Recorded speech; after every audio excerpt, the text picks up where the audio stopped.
Well, after our business meeting, I wanted to sit in and watch him for a little bit and see. I told the press that they don't. You think he's okay? Excited about him going into his system. Sure. He's what? You're not gonna be like, I have nothing to hide. Yeah, I don't know why I didn't think about it. right. Open. Okay. Desperately. I always slept well. I didn't have to worry about sleeping. I was going to say, no, here he comes. Welcome back. Trying to leave operators. She just don't cheat. Let's see if I can find the agenda. All right, it is 6 o'clock, August 17th. If we could all please rise for the invocation. Our dear God, we love you and we thank you for your love for us. We're reminded the scripture says, all good things come down from the Father of lights, and we're thankful for all you have given us. Scripture also says in Romans 8:28 that all things work together for good for those who love God. And if we think about it, all our lives, from the day we're born to this day, you have followed us and blessed us, and we ask you to continue that and help us making these decisions that we make in the lives that we live. We ask that you save us in heaven when we die. Amen. Amen. I pledge Allegiance to the flag of the United States of America and to the republic for which it stands, one nation, under God, indivisible, with liberty and justice for all. Bonnie, if you would call the roll, please. Johnson? Crawford? Here. Klaus? Here. Wheelock? Yes, ma'am. Kropa? Here? Lathrop? Yes. Max Bauer? Here. Dr. Bob Johnson is on his way. He has texted us, and he texted Commissioner Kropa and said, I'm on my way. So he is going to be tardy. Next on our agenda is approval of the minutes. Are there any changes, corrections regarding the minutes of August 3rd? Seeing none, hearing none, those minutes stand approved. This is our first opportunity for public comment. Bonnie, would you read the rules, please? Any person shall be permitted to address a meeting of the Board of Commissioners which is required to be open to the public under the provision of the Michigan Open Meetings Act. Public comment shall be carried out in accordance with the following board rules and procedures. Any person wishing to address the board shall state his or her name and address. No person shall be allowed to speak more than once on the same matter, excluding time needed to answer commissioners' questions, if any. The chairperson shall control the amount of time each person shall be allowed to speak, which shall not exceed 3 minutes. The chairperson may, at his or her discretion, extend the amount of time any person is allowed to speak. Public comment will be solicited during the 2 public comment periods noted in Rule 5.4, Order of Business. However, public comment will generally be received at any time during the meeting regarding a specific topic currently under discussion by the board. Members of the public wishing to comment should raise their hand or pass a note to the clerk in order to be recognized, and shall not address the board until called upon by the chairperson. At this time, would anyone like to make public comment? Ms. Erickson. Hello, Commissioners. I'm Chris Erickson, Director of Grand Traverse County Parks and Recreation. I just want to offer a reminder that we are in the throes of a fundraising campaign for the playground at the Civic Center. We started an online campaign a few weeks ago, and we have 2 weeks left to raise $50,000 collectively from our community. There's a limited time because we're working with the MEDC and MSHDA through Patronicity for this online campaign to bring about a $50,000 match. So they gave us 6 weeks to raise the $50,000. We're nowhere near close. I think everybody's been on vacation, although, many people voted for the playground when we, for the design of the playground several months ago. So I know that people want this. So I just want to let all of you know and the community that we're taking online donations. Once we hit that 50 grand, hopefully by August 31st, we'll qualify to get that $50,000 match from the MEDC, and we'll be able to start ordering the equipment for the playground. So thanks for this opportunity to talk about it. Chris, what website would one go to if you wanted to donate? The easiest thing to do is just to go to the Grand Traverse County main webpage, www.grandtraverse.org, and look for the Get Out and Play project. There are 2 places on that webpage where you can go. Click on there and it'll take you right to the website. you can call our office if you have questions or want to make the online donation and have us help you. That's 922-4818. Or go to the grandtraverse.org/parks website or our Facebook page for Parks and Recreation for the county. All right, thank you. Thanks. Would anyone else like to make public comment? All right, I will now close public comment. Next is approval of the agenda. Are there any changes, additions, deletions to the agenda? I would entertain a motion. So moved. I'll second it. Moved by Commissioner Kropa, supported by Dr. Lathrop, to approve the agenda as presented. Discussion? All those in favor say aye. Aye. Opposed, same. Motion carries. Next on our agenda is consent calendar. Bonnie? The purpose of the consent calendar is to expedite business by grouping non-controversial items together to be dealt with by one commission motion without discussion. Any member of the commission, staff, or the public may ask that any item on the consent calendar be removed and placed elsewhere on the agenda for full discussion. Such requests will be automatically respected. If any item is not removed from the consent calendar, the action noted, receive and file, or approval, is approved by a single commission action adopting the consent calendar. A, receive and file. Number 1, August report, Road Commission. Number 2, August report, Conservation District. Number 3, August County Staff Report. Number 4, Antrim County Resolution, Dark Stores, Michigan Tax Tribunal. B, approvals.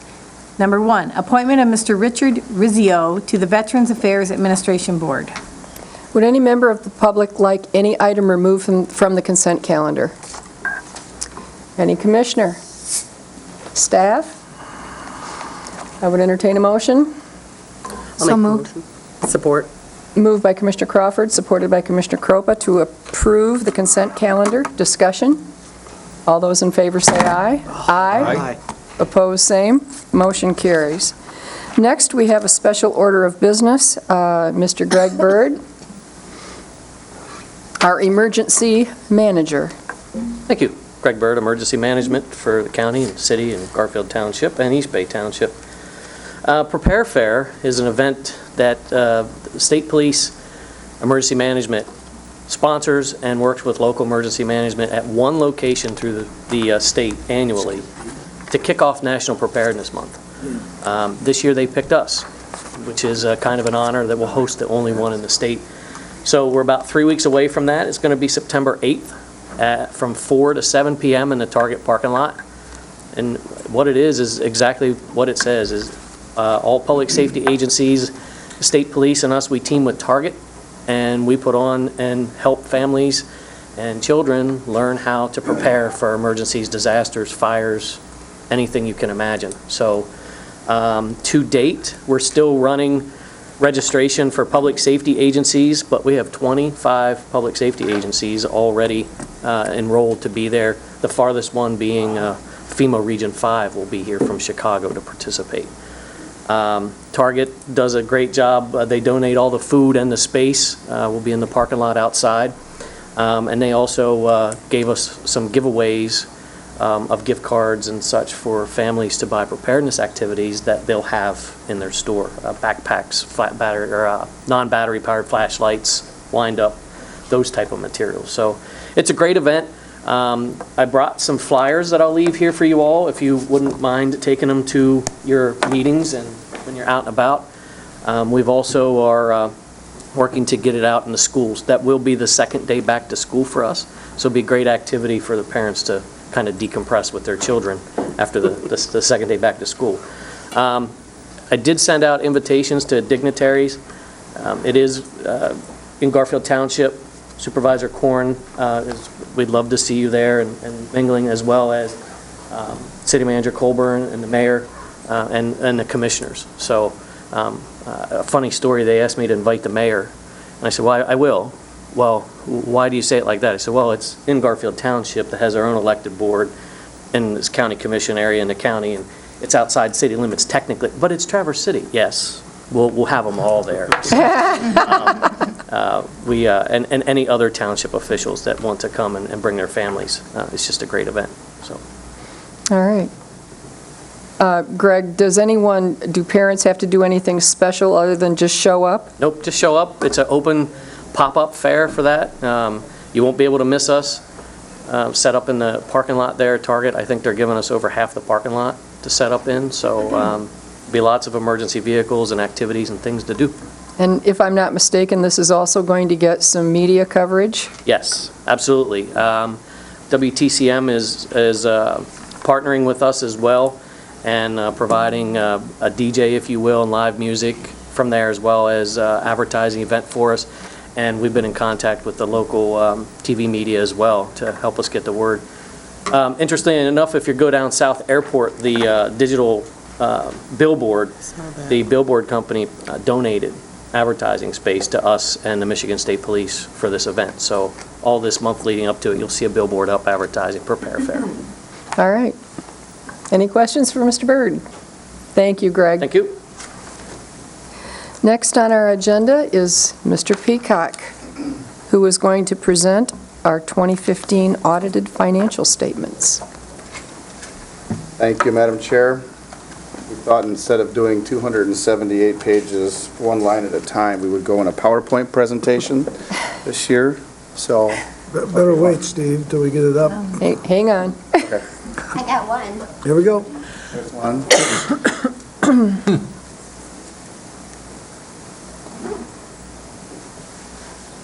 You have to be right in front. Direct right in front of it. Two.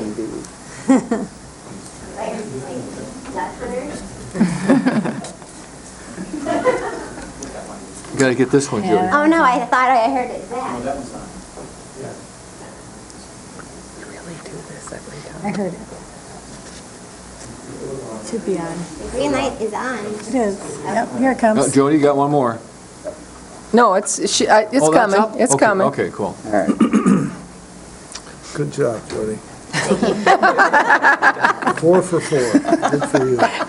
Well, thank you for having me back. Unmodified opinion on the audit. So now we have visual aids tonight, so if we can just briefly walk through the results of the audit for 15. My name is Steve Peacock. I am the CPA here, principal in charge of the engagement from Raymond here in the local Traverse City office right around the corner. I know most of you have seen my ugly mug around here before, so I'm pleased to be back again.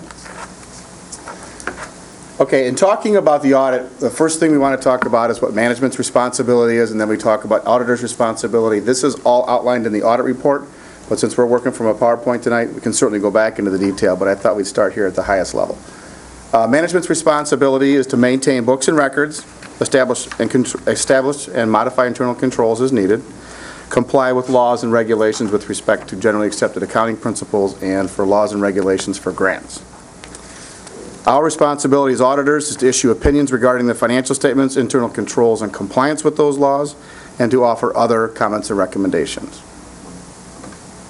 Any questions? Okay, overview of the financial statements. I think you have all received the PDF or maybe even the bound copy of the financials, and there are various parts of this document that we'll talk about. The independent auditor's report is the first letterhead report that has our Raymond logo on it. The next number of pages is the management's discussion and analysis. We have basic financial statements. There are government-wide, and there are fund financial statements followed by notes to the financial statements. Required supplementary information such as the pension disclosures. You'll find those after the footnotes. And then combining an individual fund statements and schedules round out the document. If we go back to under basic financial statements, government-wide financial statements are full accrual accounting. This has all of your assets, all of your liabilities. You're going to notice a big change in that particular report this year. We'll talk about that in just a moment. Fund financial statements are the old accounting ways, general fund, all the other different funds lined up next to each other. Those are not on the accrual basis of accounting, other than the proprietary funds do operate as a full accrual. And then there are a plethora of footnotes to the financial statements. This year you would have seen 7 or 8 new pages with respect to GASB 68. I know with this board we've had a number of conversations about GASB 68. Some of my clients have GASB 68 fatigue and don't want to talk a lot about it, but I've just got a couple of points I want to bring up as we go through the presentation. Any questions about the composition of the bound document? Okay, the reports have already been filed with the Michigan Department of Treasury. Those are available on www.gov/treasury. Look under local unit audit reports. You will find all the documents for Grand Traverse County. out there. They were timely filed with the state. Their deadline is June 30th. Some specifics, since we have the general fund is the biggest fund and is one that has the most control, you as the board. We just had a couple highlights here to talk about. Your final budget for revenues, $36,226,000. You actually took in revenues of $35,961,000. Expenditures, original budget of $26,935,000. You spent $25,753,000. Overall revenues in excess of expenditures of $9,290,000 on your budget. And then you actually had $10,208,000. So a favorable budget on the general fund. Then you had a series of transfers that are financing sources that leave the general fund. You budgeted $9.996 million, and you actually spent $9.630 in transfers out to other various departments. Overall change in fund balance, you budgeted to use $706,000 of fund balance. You actually ended up generating $578,000. Fund balance at the beginning of the year, $8,938,000. When you add the change between the budget and the actual, you budgeted to end at $8,232,000. You actually ended at $9,517,000. Any questions on the general fund? Okay, now we're going to talk GASB 68. Unfunded portions of your pensions are now on the balance sheet of the county, and this is on your statement of net position, which is where? what's that?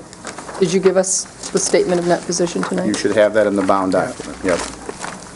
It may be in a PDF.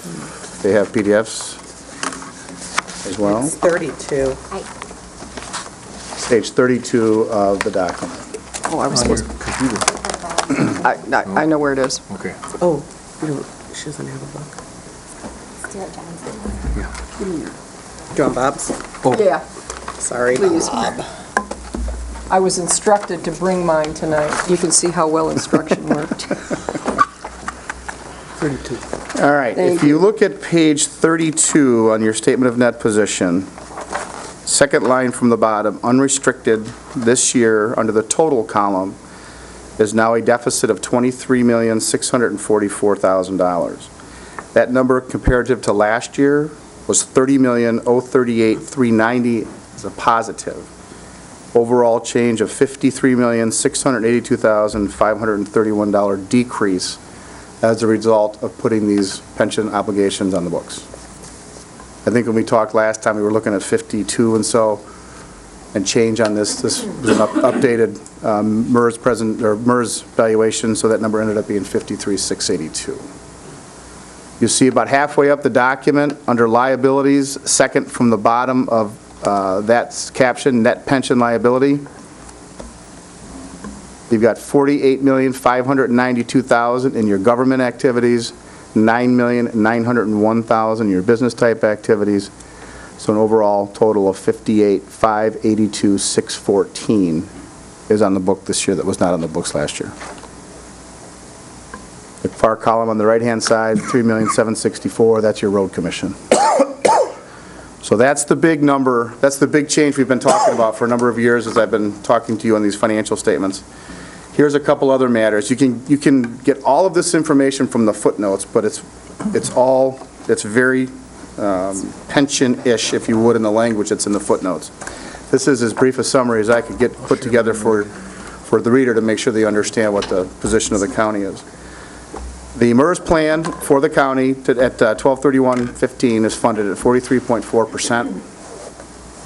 Unfunded liability for the pension fund is $49,821,000. Steve? Yes. The percentage the plan is funded for the county, what was the discount rate that's based on? Please hold.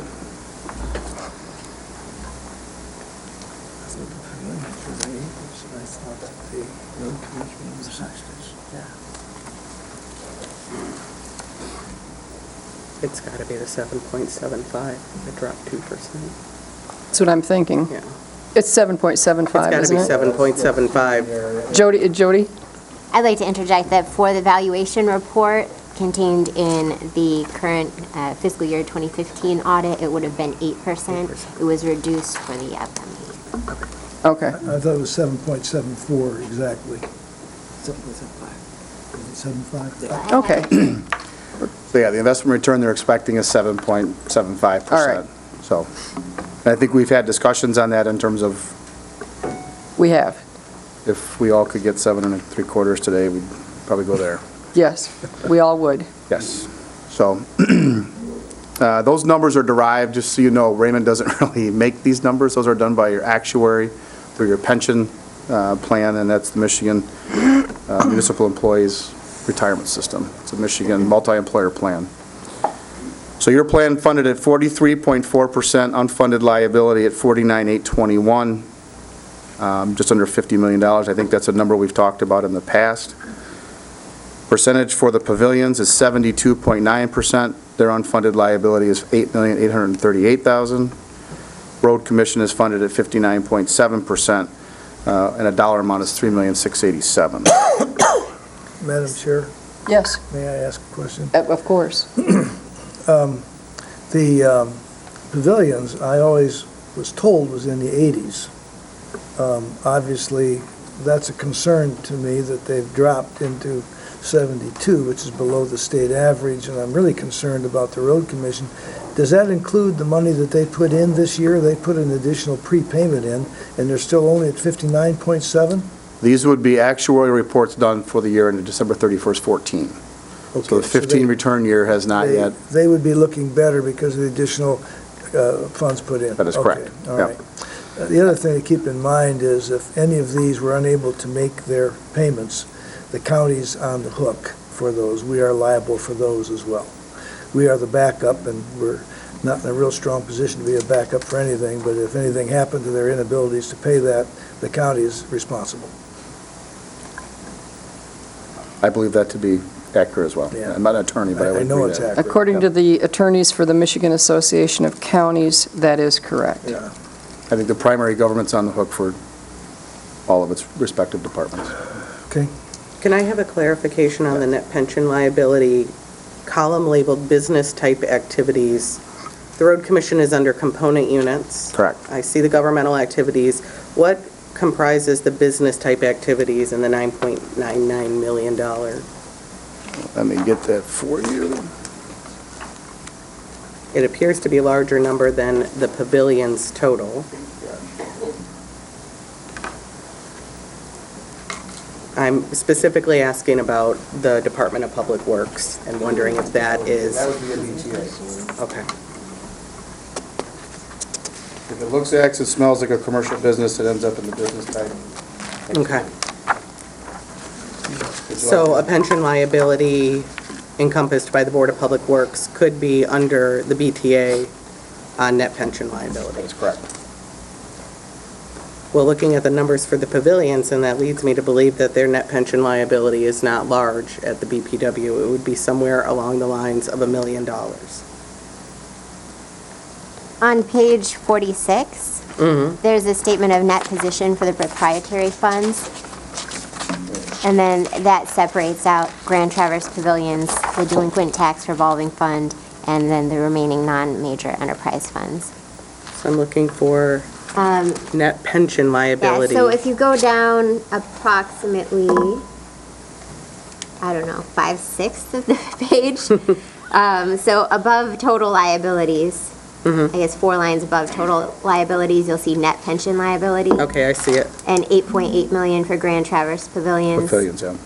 1.1 for the non-major. Non-major enterprise funds, is that the Board of Public Works? So then those pages.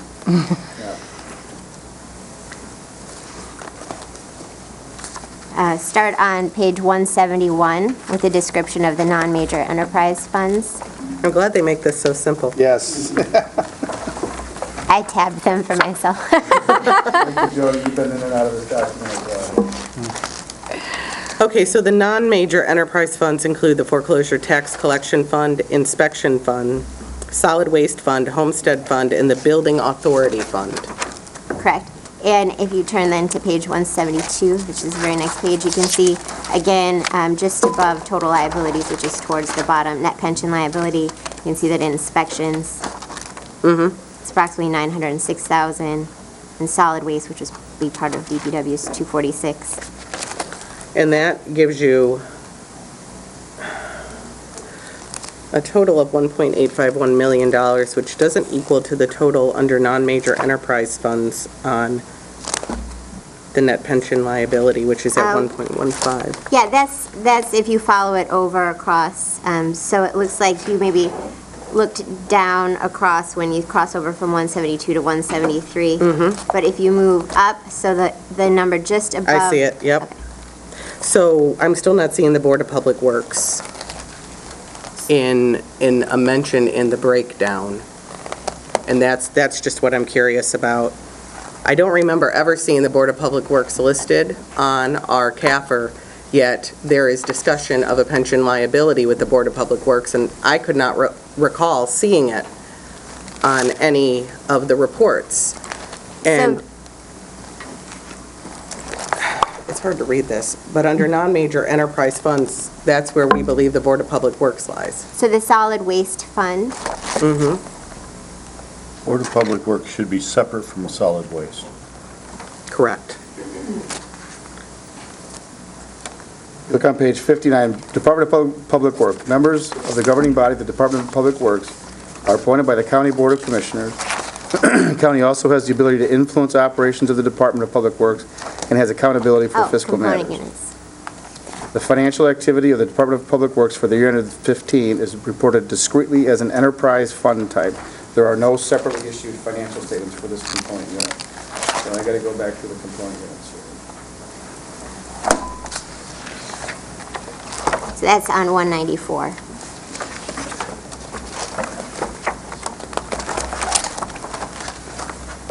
Department of Public Works component unit. And your MERS report is going to have every single department broken out. So there is a net pension liability for the Department of Public Works. I'm looking at it, and it shows $76,650 under septage facility. 0 under DPW, 0 under Garfield Township septage facility, for a total of $76,650. So your DPW, your MERS report does not differentiate DPW as a separate department. So that would be why I haven't seen the DPW mentioned in a CAFR prior. That is very likely, as far as GASB 68 goes, for sure. Because the way the MERS report comes out, it has every single department. We report based upon what their subcategory is within the report. But the Board of Public Works pension liability is ultimately the responsibility of Grand Traverse County. Correct. As is the pavilions, the road commission, any of that. Yet we don't see it very clearly defined on this, although following GASB 68 in full disclosure, I still see nothing that has to do... In DPW. Exactly. Correct. I am correct in that statement. Yes, you would, if there is a DPW allocation that should be done through MERS, we need to work with MERS to get that segregated. It may be in the general business or the general government operations within that report, but that report would be encompassing of DPW. That's my understanding. It includes DPW. Man, Yeah. we're meeting with them Friday at 9 o'clock, and we can make sure that they're aware of that, and that we'd like to have that take place. I know there's been some question about it, and it's difficult as somebody that should be able to answer or look it up, but there is not a defined answer to that question, nor I don't believe there ever has been. And I want to make sure that the Board of Public Works is the only other enterprise fund that is not specifically defined on here, or else we need to pursue those as well. We're meeting with them at 9 o'clock Friday morning, so we'll make sure that that's brought up to you. Thank you. Okay, any more questions on this particular slide? Okay, now just to add insult to injury, we're going to talk about GASB 75, which is going to have other post-employment benefits that are not on your financial statements today. These are only disclosed in the footnotes of the financial statements. These would be health insurance-related type benefits for severed employees. County has $7.3 million as of January 1st, 15. That's the most recent actuarial data. That fund is 0% funded. Pavilions is $4.7 million, and that is also recorded as of January 1st, 14, most recent actuarial data. That is 0% funded. and the road commission of 2733 as of 12/31/14, that has at least 5% of assets funded. These will not be reported until, that date is wrong, it should be December 31st, 18 on your financial statements under GASB 75. If I could just interject too, Tom, would you mind asking about OPEB with the BPW as well? If there's going to be an additional, Right, we were just yeah, making a list of things we're going to ask about. my wife. There might be another Yeah. number on there. Yeah, yeah. Dr. Lathrop? Yeah, I have a point I want to make.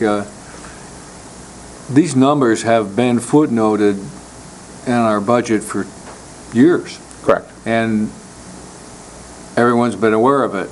Now we have to throw it in our budget, but I want to point out that next year, when OPEB kicks in, we're going to have a negative net worth. And, it's not a good thing. That's great. OPEB kicks in the financial statements in 18, I believe. Yeah. That's But correct. It'll be nevertheless, 18. we do have a negative, Even though negative it's position. not official, we It's should there. regard it as official. yeah, because it's there. Yeah. So I want the public to know that.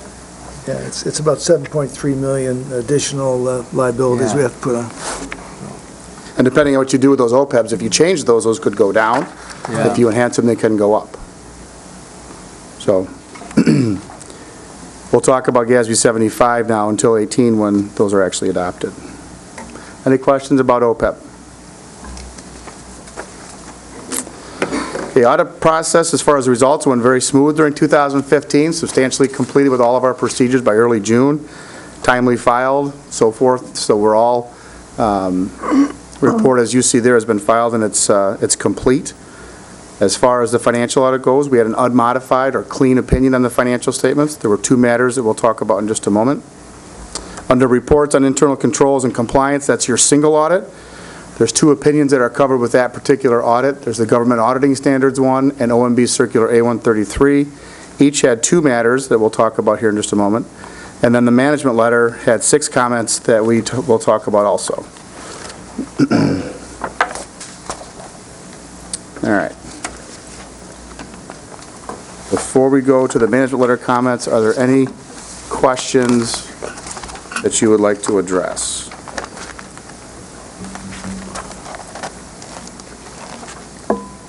Let me get back to those.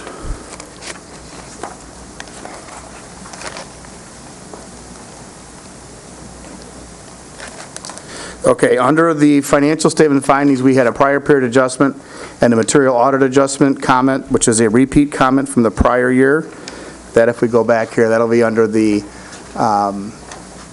financial audit unmodified or clean opinion caption. That is found on page 267 of your document.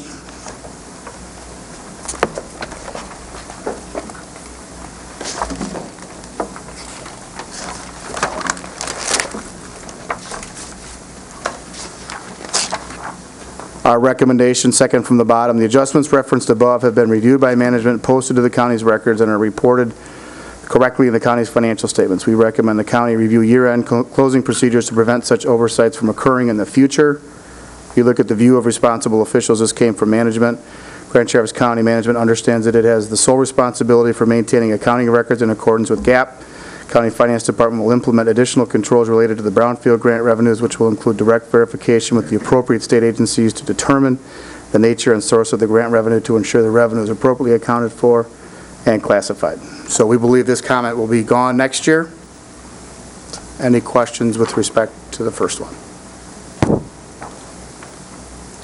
I do have a question Okay. regarding our balance sheets, Okay. Steve. But I'm going to ask if I can meet with you separately to ask them, Anytime. because I have a long list. Anytime. Yep. All right. Be happy to meet. And I believe that Mr. Peacock will make himself available to any other commissioner who wants to Absolutely. meet one-on-one with him regarding this audit. That is correct. Okay, on to finding number 2. This is a financial statement finding, page 268, review of pavilion journal entries. Second from the bottom, we recommend that all journal entries be reviewed at least monthly to ensure that misstatements, whether caused by error or fraud, are detected and corrected in a timely manner. This review should be documented by the reviewer's initials and date the review occurred. You'll see the view of responsible officials. Management of the pavilions accepts the audit comment and will take necessary actions to make sure that journal entries are reviewed when drafted and posted. So I believe those two comments are going to go away under the financial audit.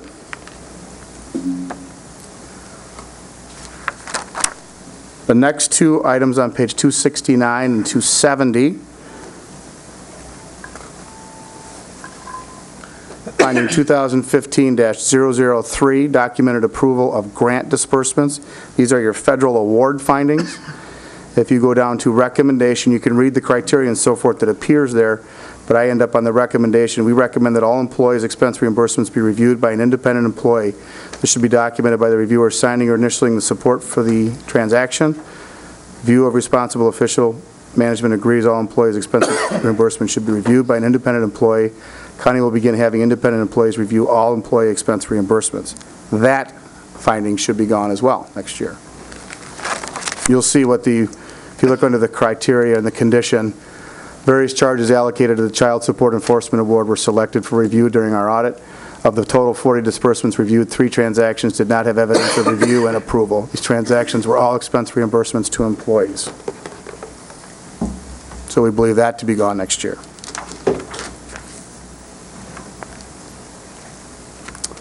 On to page 270, written policies regarding uniform grant guidance. The A133 was modified. It is now called uniform grant guidance. Many of our clients are getting this finding just because they're not up to speed with the new pronouncements. So if you look at the recommendation, we are aware the county is evaluating options using internal and external resources to take corrective action. Recommend the county proceed with its selected option as soon as practical, but no later than the end of fiscal 16. View of responsible officials, county will continue evaluating options and take corrective action to get formal written policies covering payments and allowability of costs in place. This is a very common finding under this new guidance, so I would anticipate this finding would also not be around next year.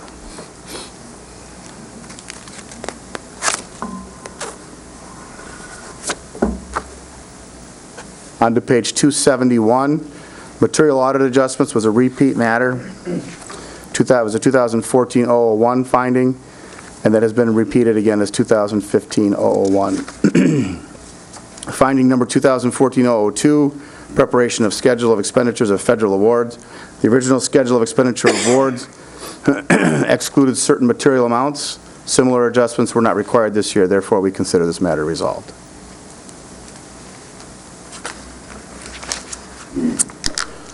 Any other questions with respect to the documents? I'm sorry. Go ahead, Jody. Do you want? Well, I didn't have any questions or comments, but I would like to conclude when there are no further questions or comments. I have a question, may I? In a previous organization, I had, I'm asking for your opinion. Okay. To improve transparency, I would have the auditing firm come in every quarter. Yep. And do reconciliation of line items that they would choose randomly. Yep. To be able to, determine whether we're doing the right thing. It cost about the same because they didn't have to redo those as they went through. I'm thinking that might be something we might want to explore in terms of increased transparency, but also making sure that we're on track in terms of some of the recommendations. What's your opinion of that? I agree with that. Many of our clients do interim procedures throughout the year rather than just at year end. I'd like you and Jody to talk about that in terms of how we would do that and set that up. And my understanding is it isn't increasing the cost of the auditing because you're doing something that you don't have to redo, but it also allows increased transparency in the process. That is correct. Yep. All right, good. And we'll work with you on that. Perfect. Anyone else? If anybody has questions or want to meet with me privately, you guys have my contact information. By any means, I'll be happy to meet and talk about any certain financial statements you want to talk about.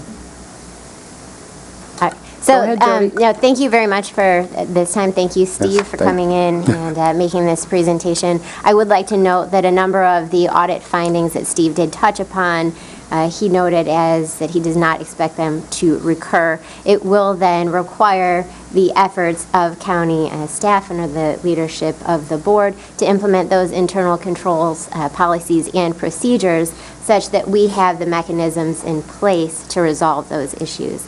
So we do look forward to having the participation of the county staff and the support of the board to make those changes and implement them.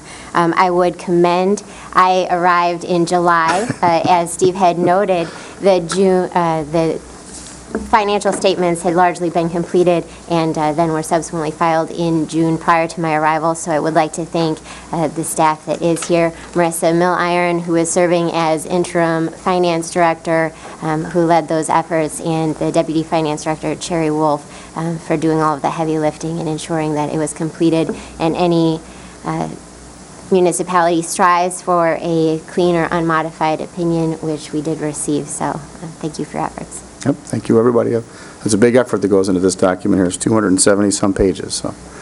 I know Cherry and Marissa both carried extra weight Yes. over this last year, Absolutely. and thank you both very much for what you did. Thank you. Thank you. Thank you, Steve. Is that, All right. We are going to move on to the presentation and request for support of Project Cherry Tree. Mr. Mikowski, I believe that's you, and Mr. Syke. And if you would both to take a moment, once you get prepared, to introduce yourselves on camera. Good evening, John Syke, Planning and Development Director for Grand Traverse County.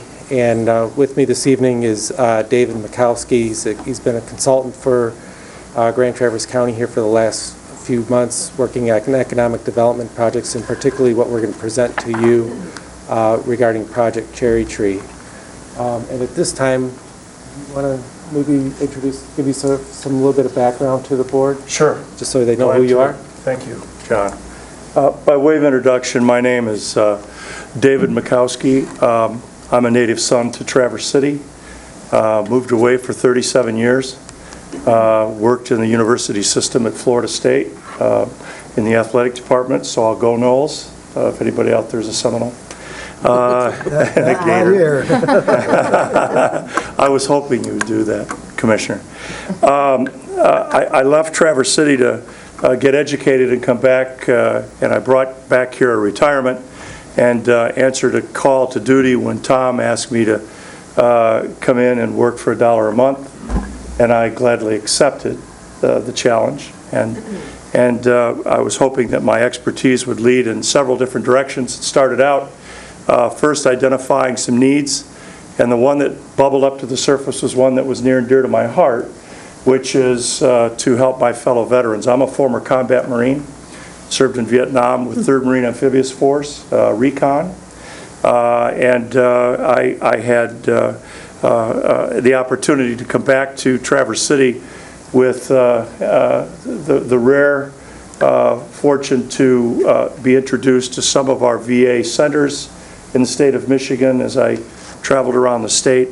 So I'm a card-carrying member of the Veterans Administration, as not only a supporter of what they do, the good work they do, but also as a patient, if you will. I've been suffering with PTSD for almost 50 years, and I'm still recovering from my duty in Vietnam. What we have done here is put together an opportunity for Northern Michigan to bring a unilateral health care plan to our region of the state, which would enable 50 to 60,000 veterans a chance to receive health care and other opportunities that involve career path, capability, education, and some other things that would enable a veteran to bring their life skills that they brought and were trained to do in the foreign shores, but then take that training, those attributes, and move them into either a university setting, a JUCO setting here in Traverse City with Northwestern Michigan College, and then hopefully transfer some of that experience to credits so they could get into the fast lane. I call it the Autobahn lane to a degree. So with that, we have a small little overview, an airbrushed overview of what Cherry Tree is going to do, and it'll give you a chance to see firsthand what we've been able to accomplish in less than 100 days. And with County Administrator Menzel's blessing, and certainly Chairwoman Max Bauer's blessing, we've been able to have a 4-lane highway to go down and go out and raise some money and raise some visibility and awareness. And of course, unless you've had your head in the sand, you might have seen that the last 24 hours we've decided to start to unveil some of this. The media's been kind enough to give us a nice little push here off the launching pad. So with that being said, without further ado, we're going to go ahead and start this. We'll try to be brief. We won't bore you. John, go ahead. Yeah, let me just kind of, what we're going to do is just kind of set the stage a little bit to kind of give you some idea of what the current situation is, and what veterans are facing in northern Michigan. In the state of overall, there's about 640,000 veterans.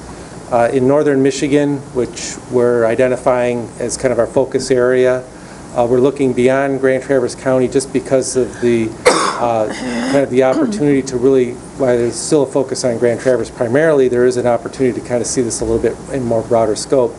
And in that area, we're looking at roughly about 60 to 70,000 veterans. The reason there's a range there, not a specific number, is we're looking at a couple of different sources, at least through the U.S. Census and through the VA itself. Just so you get an idea of what some of the impact is currently in our region, from the VA currently making expenditures is $324 million. That was in fiscal year 15, and right here in Grand Traverse alone was $40 million, and that's an amount that increased 200% since 2010. A big part of that is because of the benefits that veterans are receiving as they're aging. Many of the veterans are Vietnam veterans, and they're getting at that age where the service demand is increasing. And yeah, there's I've got an expansive voice, so I don't know if the mic is necessary, but a 4-year veteran has an access to approximately $200,000 worth of benefits. And that's not talking about small business loans that are available to the veteran. That's not talking about VA loans for home mortgages.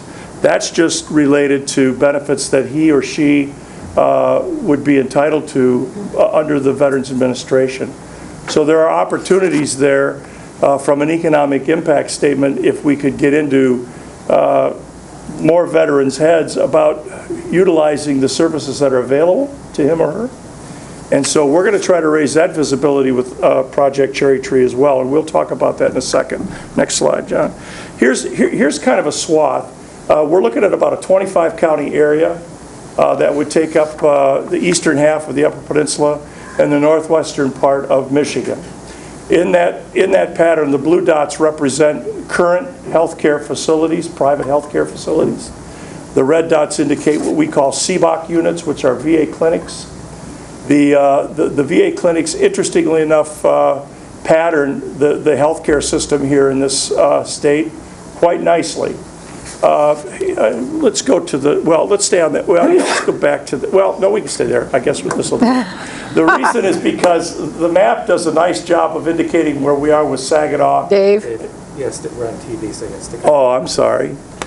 The map that preceded this slide does a nice job of indicating where we have to now go, we meaning that pronoun, where a veteran needs to go currently if he or she's a registered card holder of the health industry within the VA system.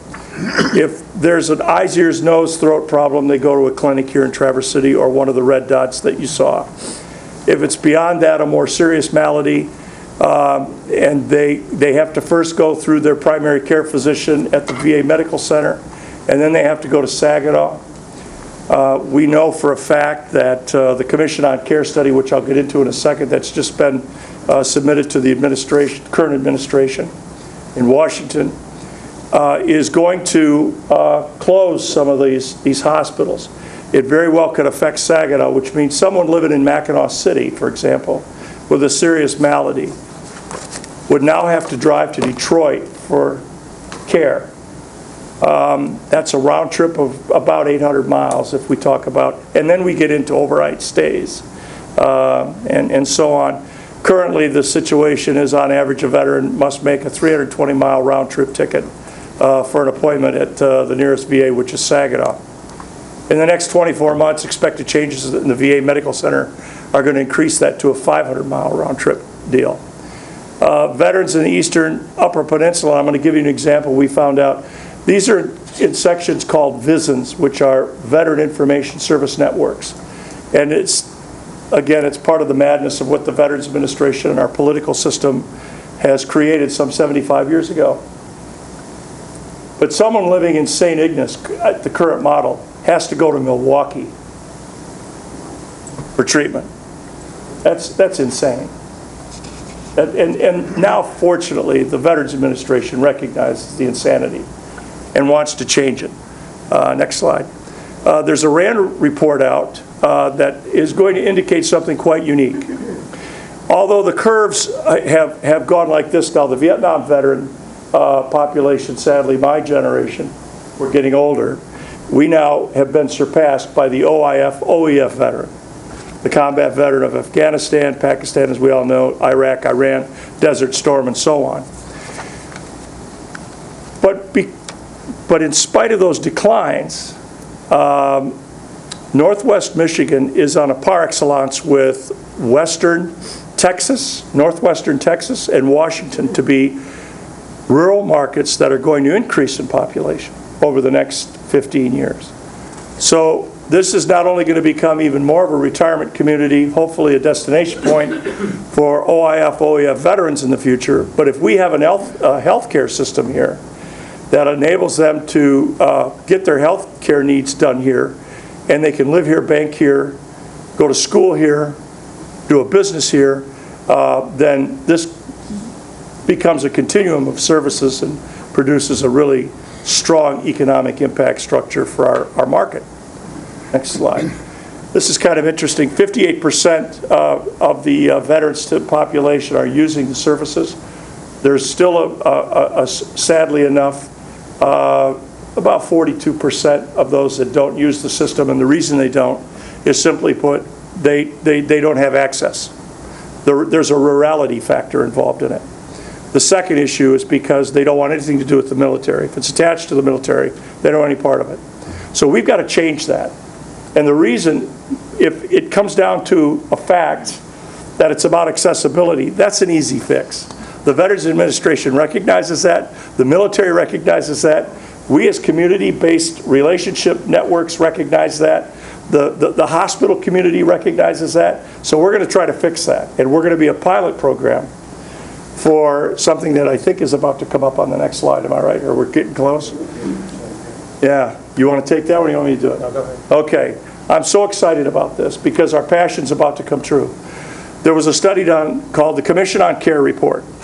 And it was an independent study that cost our government, our taxpayers, $250,000. It's 308 pages long. And the ink is still wet. It was produced, written, and distributed to the Obama administration and to the Veterans Administration, to our legislature, June 14th of this year. It's saying exactly what we want to do. Bring a high-performing, fully competent, private sector hospital care network and merge it with the VA system. So a card-carrying member of the Veterans Administration can walk in to any hospital in Northwest Michigan in our purview and with a malady and get care. Pretty simple. It's what we've been praying for forever. We're finally, hopefully, going to get it. And as late as 3 days ago, we were on a conference call with the Deputy Secretary of the Veterans Administration of Washington, D.C., and we told them what we want to do, and they're giving us a very nice salute and saying, we would love to talk to you further about Greater Grand Traverse County and Northwest Michigan being a pilot program. We would be a big stamp on the entire United States of America. Next slide. Go ahead, John. So that gives you a sense of kind of the current state of situation and what's also being discussed in DC. And from that, we were working, there's a committee that's been formed that has really kind of been a sounding board for us in terms of evaluating these opportunities, and really the kind of vision that we see, that we'd like to see happening here in northern Michigan is an opportunity where we're improving access to health care is one part. Educational services where we can leverage the training that military service people have achieved and leveraging that into advancing their careers by enhancing that with educational degrees and so forth. Job opportunities where we're filling opportunities of jobs in our community by people that have a good work ethic and have that background. And it's really kind of looking at this, so not just to serve our veterans, but also using it as a way to strengthen our labor force, where we're meeting business demands in our community. And it's kind of this broader vision, and that's why there's a lot of different components to this. And I often describe this as really a collection of projects. It's not necessarily a single project. It's literally a collection of them that we see moving perhaps at different levels, but all have the opportunity, if they come collectively, make this a great place for veterans that are here currently, as well as some of our returning veterans that may want to locate within this area. The Northern Michigan model is going to simply do a few things, not just because of the healthcare piece, but we recognize also because the demography base is getting a little older. What we would like to do is also go after an opportunity to bring long-term care facility, independent living facility, lodging facility, Fisher House-like, McDonald House-like facility. So dependents of veterans who are taking long-term care, experiencing long-term waits here in the Northwest Michigan for their health care needs would be able to do so without having to, and I'll say this as political as I can be, non-political as I can be, $350 a night room rates during July. They'll get a nice room rate on a facility nearby where these structures would be housed. And then, of course, our educational services, which would enable that veteran to receive continuing education. I was pretty good with a weapon, so I ended up doing some sniper work in Vietnam. I was offered a job with the LAPD in 1969 to be a part of the SWAT team forces out there, but I wanted to come home. The government spent a lot of money training me to do that, and I would think that it would be a behoovement of our government to find a way in our educational system to find a way to train MASH nurses to get degrees on a fast track so they could get that accomplished, to do that in this community. The last thing, the closest national cemetery for the state of Michigan is Holly, Michigan. There are currently 24,000, right? 24,000 veterans interned there. That's the closest cemetery. I think that's unconscionable for the state of Michigan for 658,000 veterans.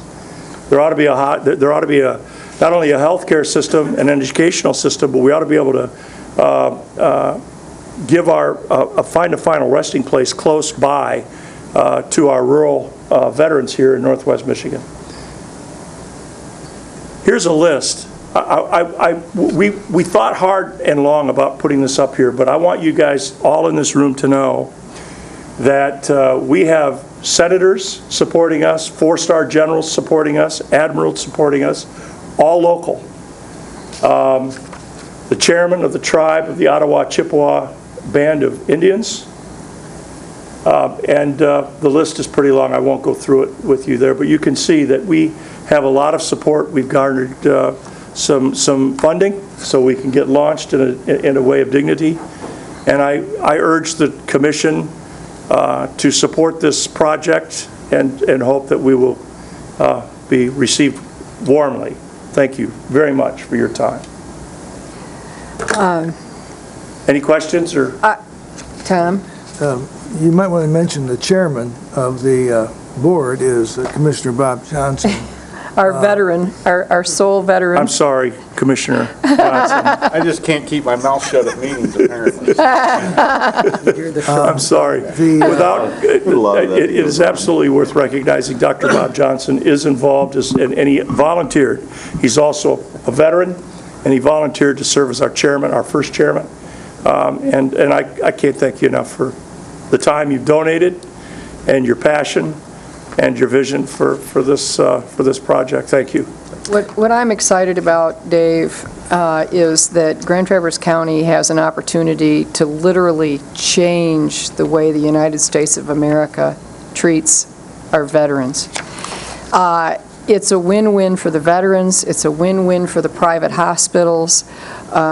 This is just a phenomenal opportunity, and Mr. Menzel, you have played a huge part in this, especially fostering the relationship that we have with the Grand Traverse Band, because the Grand Traverse Band, as Dave knows, 40% of the members are veterans, and it matters to them, and it matters to us all, and I thank you very much. I might just add, this is a very complex process, and we've developed a dual strategy which deals with the administrative side of a long cycle, which is the veterans, and the legislative side as well. They have to be concurrently moving forward, and we're working on both areas. It's too complex to get into. But the key point is that the Veterans Department is looking at changing a 75-year model. And this model is exactly what we're trying to do. So what we are trying to do is, by the end of September, as this comes to a crossroads prior to the budgeting process, have a viable, well-designed, laid-out plan under our arms, and we're going to Washington, and we think we have the resources to get in front of the right people, and we'll be the first one out of the box to lay that plan out. And it's literally a situation where there's a window of opportunity, and David and John and Commissioner Johnson has aggressively gone after it. And so I commend all of you. And if it doesn't work, we're where we are now. But it's a great opportunity that we shouldn't seize. In fact, I believe with the articles written in the paper, I think we talked this morning, we're getting national attention for this. This has gone on the wires nationally. So I commend all of you, and we're not there yet, but I think we're strategically moving in the right direction. So I'm real pleased with what you're doing. I asked a silly question. If you're going to use local hospitals, would this obviate the need for a VA hospital in this area then? Yeah, well, I would rather we use the word regional hospital network. It's not just going to be something that would be endemic to this market. It's going to be every hospital participating in that large pathway all the way up through and across the bridge. And the second part of that, the VA healthcare system is antiquated, and they know they have to fix it. And they realize the easiest pathway to fixing it is to close what might be construed as World War II vintage ideology and bring it to the 21st century. You know, the infrastructures are in place, you know, for all other kinds of purposes that could be VA related. The biggest part of this, and it really comes down to a couple of things: communication and IT. The VA is light years ahead of the private sector in how they talk to the patient. It's done already on a smart card. I can walk in, swipe my card, and all of my information's on that card. Now, if they can talk to each other, if the private sector will find a way to merge the IT system to talk to each other with the VA side, then all of the hospitals will go away and we'll go to a unilateral healthcare system for veterans. And it's on the horizon. There's a tsunami, though. And the tsunami is that there's this large swell of population of veterans that have served the last 15 years. And if we don't get, we meaning the Veterans Administration, doesn't get its arms around that and figure out a way how we're going to serve that group, which is now larger a population than the Vietnam population, which, as we know, a lot of us sitting in this room know, was a long war. This one now surpasses that war. So we're going to have a bigger problem on our hands. Dr. Johnson and Commissioner Croppa? To tag into that too, I mean, currently, you know, for just about everything, a veteran has to go to Saginaw or Detroit or Ann Arbor. my father-in-law gets hearing aids from the VA. He can't use local resources. He's got to go to Saginaw. We have the DAV, Disabled American Vet Association, that actually transports people from here now over to the hospitals. So if you do have an appointment and you go with the DAV, your appointment might be at 9 in the morning, the other guy on there may be at 2. So you're there until they're all done. I mean, the whole system is really designed for inefficiency, and what we'd like to do is use the resources we have available here now, and if we find that we do need more resources, then maybe we can build up to that. You know, there's no reason for the veterans to have to go the way they're doing now, and you'll hear about the choice, and that's been a miserable failure, the VA Choice program. So what this would envision is actually keeping the veterans local, and it would bring more veterans here. Anytime you have any type of VA facility or you provide better health care for the veterans, it does bring people back into it. So, thank you. Commissioner Coropa? I wanted to make a motion to approve the resolution of support for Project Cherry Tree. Support? Moved by Commissioner Coropa, supported by Dr. Johnson. Discussion? All those in favor say aye. Aye. Opposed, same. Motion carries. Thank you very much. Thank you for your hard work. Thank you. All right, we have no items removed from our consent calendar. Next, we have departmental items. EDC, Request to Restructure Economic Development Corporation Board. Who would like to take that? I'll take that. I think the internal memo pretty well explained it. I think the Economic Development Committee Board last met in 2015, and I think it could be a far more effective board than what it is, and the intent is to really have it start working on economic development issues. And it really hit me when we had this recent worldwide conference here at the resort, and people get off the elevator and say, "Oh, I'd like to have a second home here," but they don't talk about possibly moving their business here. And I know it's easy to sell this area, you just walk out. So selling it as a vacation area is a no-brainer.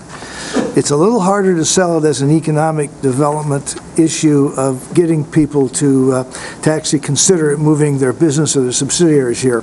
The groups that we met out there were absolutely high-end decision makers of the CEO level, and I got a stack of business cards from Tokyo, Japan to Stuttgart, Germany. I was very impressed. But what I would like to see this committee do is to be the leading proponent on economic development issues around job creation.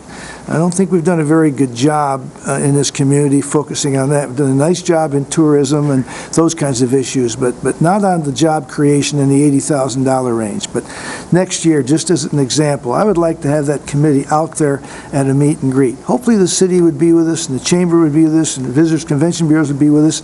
But we're meeting these people, we're interesting them in the area, we're taking them on side trips to the industrial parks, we're actually selling and working with the area, finding out what their needs are.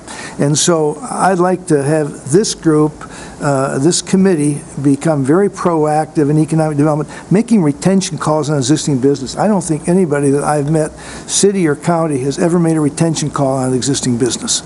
We need to start doing that to see if they want to expand their business, if we can help them expand their business.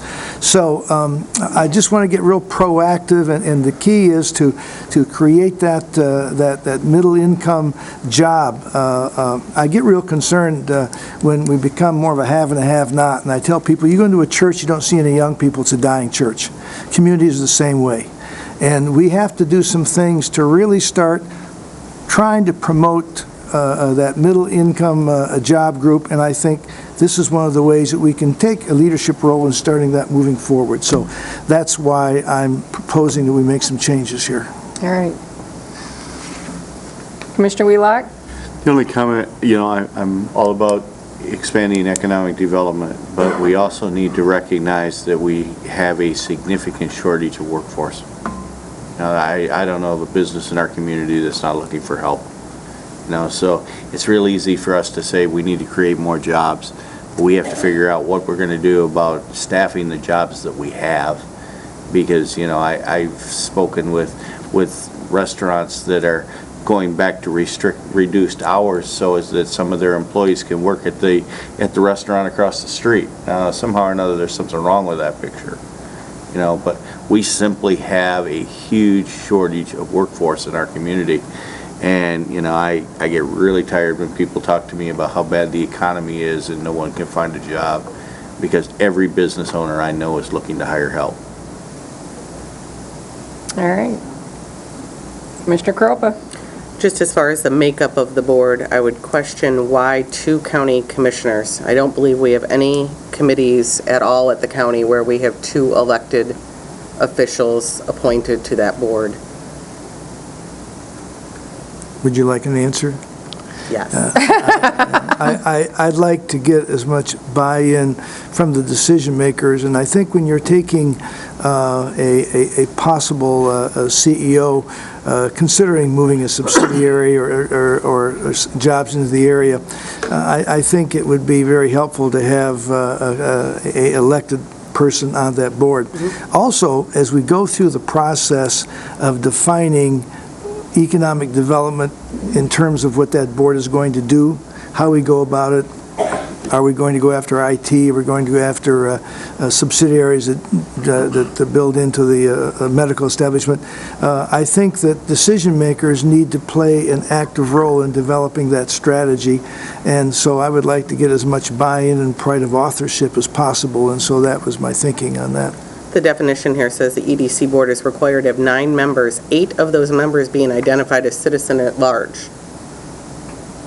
And that doesn't make sense if you put in 2 county commissioners and a... But we were changing that in terms of the makeup. So I just wanted to check with the statutory makeup of the board. Yeah, And I would be opposed to 2 elected people being on an economic development board. I think we have every 2 years, we have elections. We have elected officials subject to pressure and things being held over their head for re-election, and I think that it's a bad path to go down for an economic development board. It was Commissioner Kropa and Administrator Menzel, if I can just respond.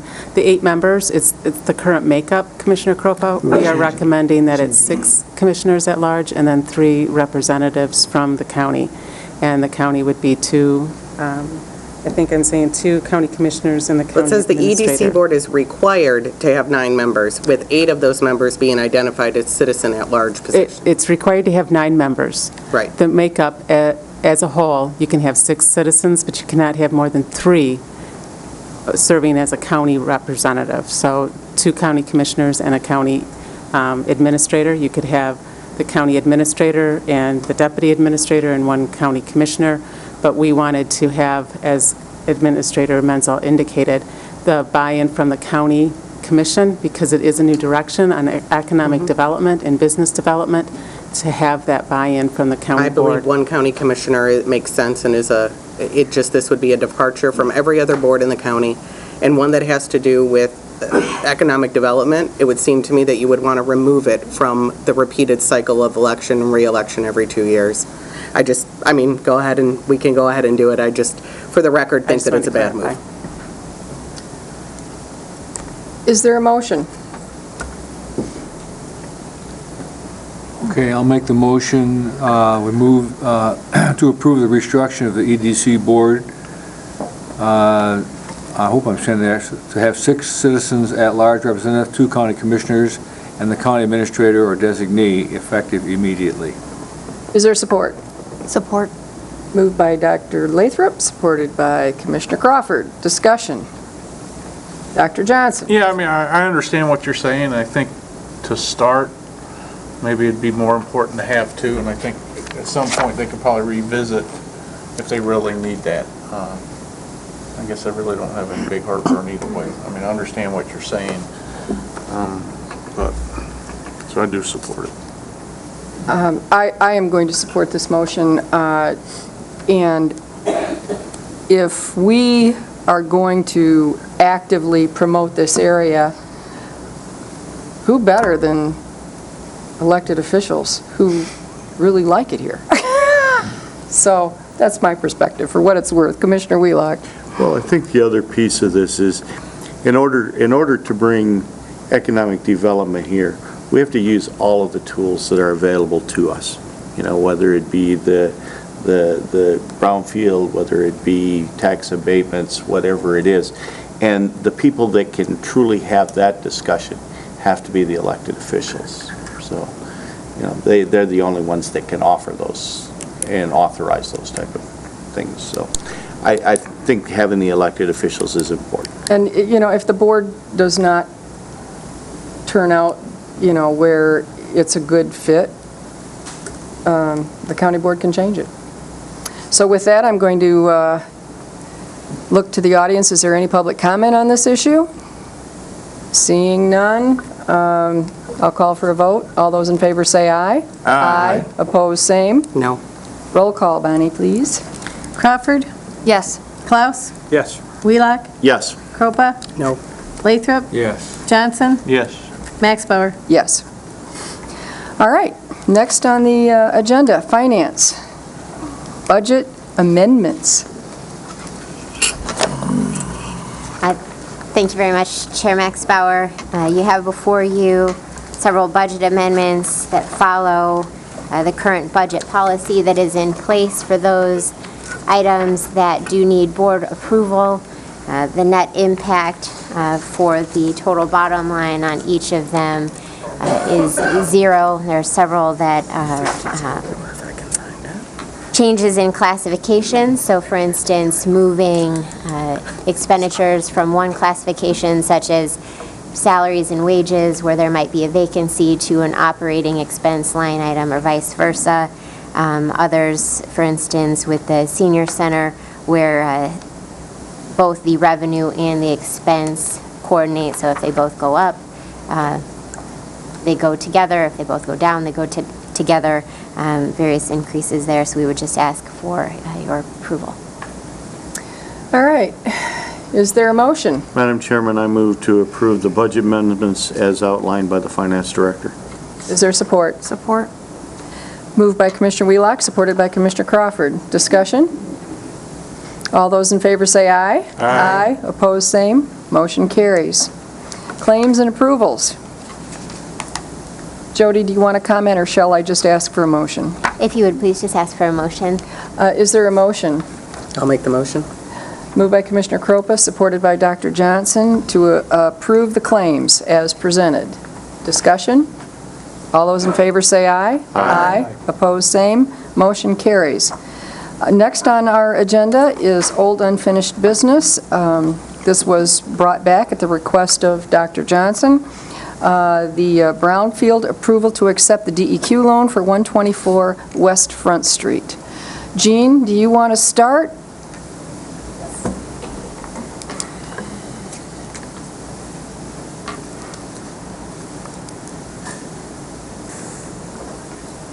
Thank you very much for allowing the reconsideration of this loan. The presentation today is really to show about the brownfield plan and the relationship with the DEQ loan, and also the value to the county on this loan itself and how it relates to the brownfield plan and the return on the county's investments. And the partnerships. When the Brownfield Authority puts a brownfield plan together, we work with the jurisdiction that plan is in. And in this instance, and in this project, it is the City of Traverse City and the DDA. And as your information in your packet has indicated, the Brownfield Authority's partner as well is the state of Michigan. The history of the Traverse City Place Brownfield Plan, I put in as attachment A, I believe, the overview and the activeness of the Traverse City Place plan. It's a 21 parcel plan. It was originally identified in 2001. It has several amendments, with the last amendment occurring in 2015. And the 2015 amendment was really about the 124 and 145, and also the Grandview Parkway properties, the properties that are right next to the Hotel Indigo property. And it's to add additional environmental cost to the overall brownfield plan. Specifically today, it's the request for the DEQ loan for $700,000 for the 124 West Front Street, and how that 124 West Front Street impacts the ability for our partner, the DDA, to be able to build, hopefully, a structure is the goal of a public parking structure owned and operated by the public entity, the City of Traverse City. The DEQ loan is from the Department of Environmental Quality, can only be used for environmental activities, and it's for the total amount of $700,000. The loan itself will give us the ability to remove and remediate the environmental conditions at 124 West Front Street. It's currently an active leaking underground storage tank site. It's been on the state site for the state list, the state being the DEQ list, as an open identified site that they would like closed, and are willing to work with us and give us this loan to be able to close the site and get it off of their list and ensure that the site is remediated and closed. And this loan has no impact to the county's general fund. The loan itself is a 5-year interest-free loan. It's a 10-year amortization. On the 6th year, it creates a 1.5% interest rate. With that amortization schedule, it's $75,903.92 would be the annual payment made. And how the Brownfield Authority secures that loan and protects the county from having to repay that is by 2 conditions and 2 components. So we have a backstop for anything that happens. It's the TIF capture from the Traverse City Place Brownfield Plan. That area that I identified was the 21 acres. Currently, there's about $188,000 that's captured per year that can go towards that loan itself. And that is not including the new development that would happen at 124 West Front Street. And then the backstop would be the Brownfield Local Site Fund. Currently, there's $650,000 in that fund, and at the end of 2017, we anticipate $950,000 will be in that loan. So that is the backstop for the repayment should anything happen, that the environmental conditions occur and the redevelopment does not occur. But the community itself has the ability to have a clean site and enjoy the environmental cleanup. The other components is on 124 West Front Street. We talked about the environmental. We have the $700,000 loan, but there's additional environmental cost associated with that cleanup for a total of $1.4 million.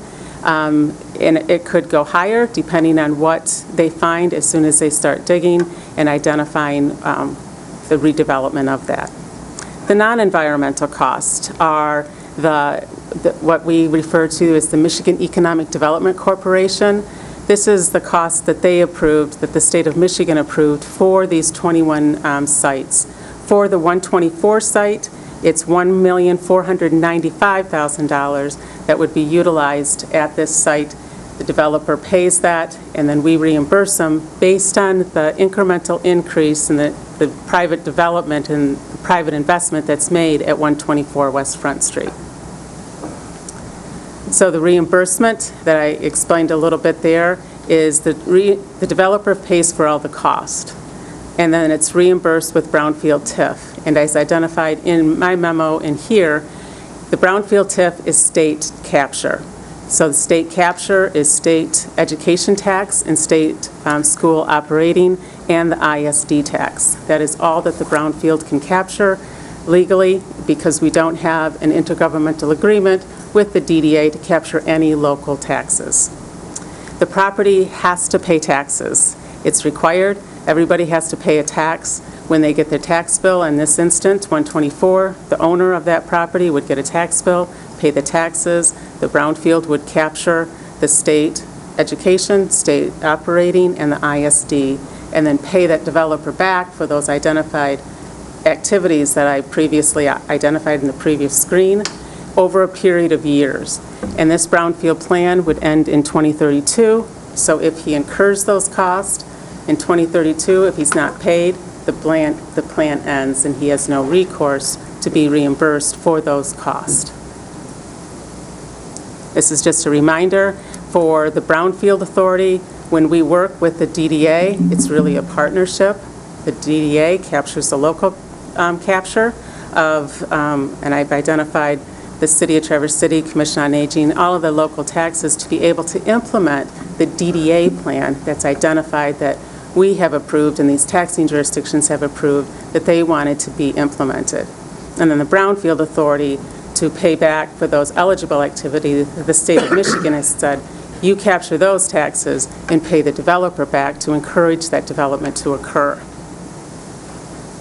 On this property alone, currently in 2001, when we initiated the plan, the taxable value was $262,000, and in 2032, with the private investment, it would be $16.5 million.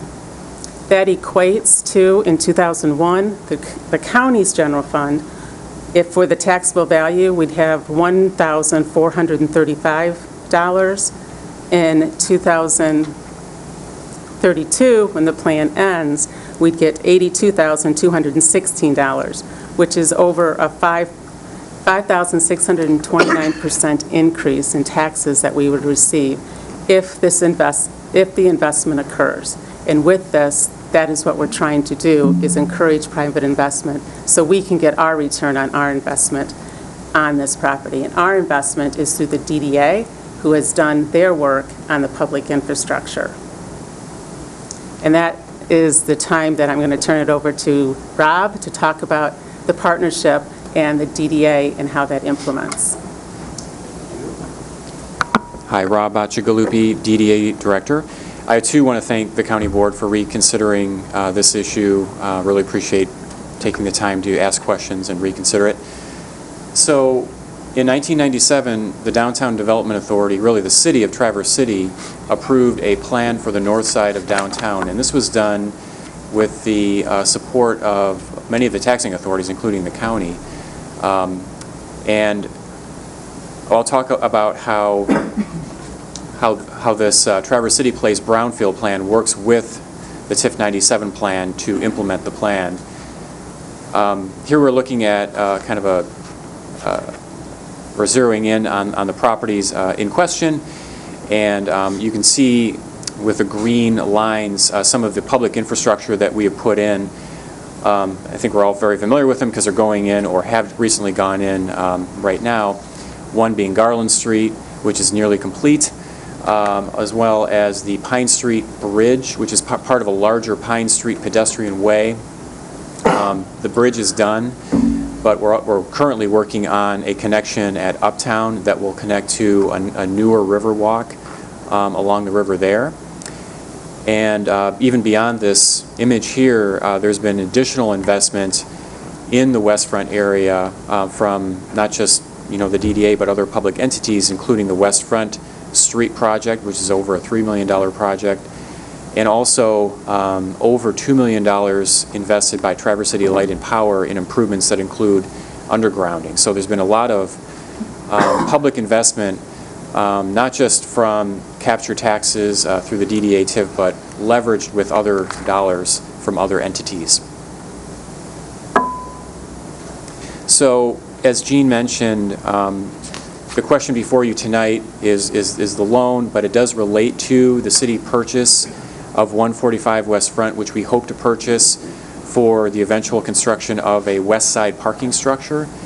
And as is the case with the two other structures that we built, the Hardy Garage and the Old Town Parking Garage, we hope to duplicate the success that we've had with those other projects. In the case of the Hardy Garage, when it was built and finished in 2002, shortly thereafter we saw a lot of investment around it with Radio Center 2 and 101 North Park, and and also we can, I think, contribute the reopening of the State Theater as something that was a result of the fact that there's proximal parking. The same is true of the Old Town Parking Garage. We had a partnership with the adjacent business, Haggerty Insurance, for their development of what ended up being an even larger building than they originally anticipated. The addition of hundreds of new employees to the Old Town area, and then ultimately the City Commission decided to expire that TIF plan, and now all the taxing authorities are, including the county, are reaping the benefit of all of that additional investment that was really made possible by the Old Town parking garage. So we hope to replicate that same success here with the construction of the 145 West Front parking garage. So I think I'm going to turn it over to City Manager Marty Colburn. Good evening. Martin Colburn, City Manager, City of Traverse City, 400 Boardman. And Honorable Commissioners, we thank you for your time this evening. And I'm here specifically to respectfully request the support of the Grand Traverse County Commission in regard to accepting the $700,000 loan from DEQ. We've had a partnership for 15 years. A tremendous amount of time of county and city staff has been put into many successes. We have a great success story for Grand Traverse over the last 15 years. And this we hope to be able to put up to the wall here in a few years to say that it was another success. But we do need your assistance to get through this. We're halfway through this plan.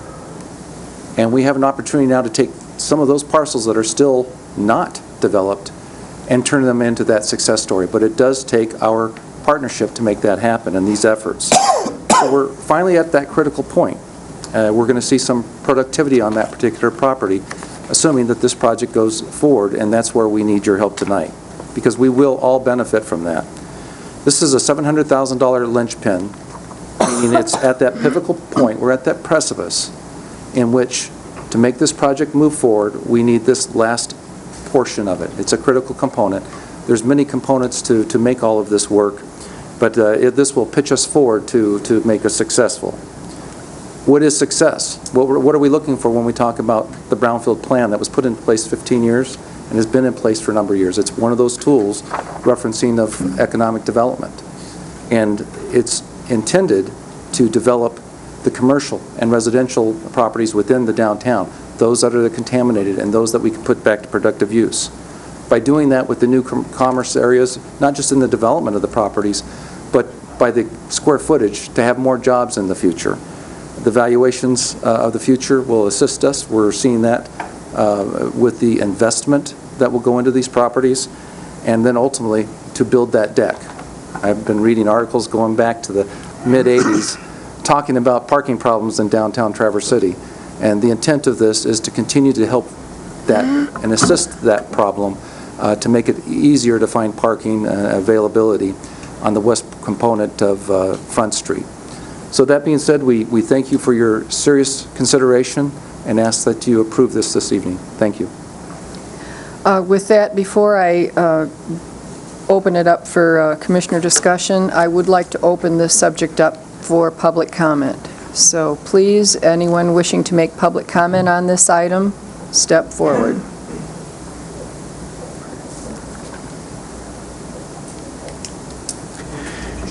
Good evening, Commissioners. I want to thank you for allowing this matter to come back up for your review. I want to say a few things very sincerely, and I'm sorry. Mark Eckhoff, 1027 South Long Lake Road. I'm the current chair of the Brownfield Redevelopment Authority. I want to say a few things sincerely. I don't want them to be misunderstood. The members of the Brownfield Authority review these types of requests. That's what we do. 5 volunteers and 3 elected officials, 1 from a township, 1 from your board, Commissioner Kropa, and 1 from the city.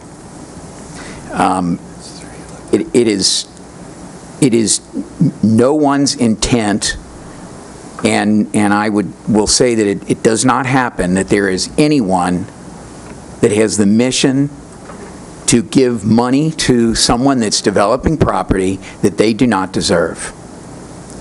There is money that is identified that can be reimbursed.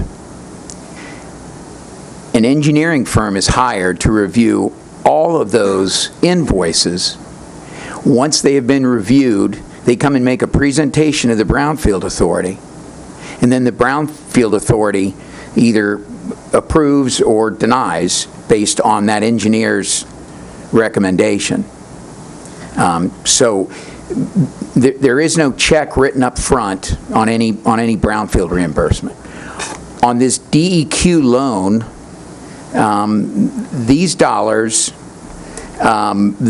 the developer will pick a consultant, an engineering consulting firm,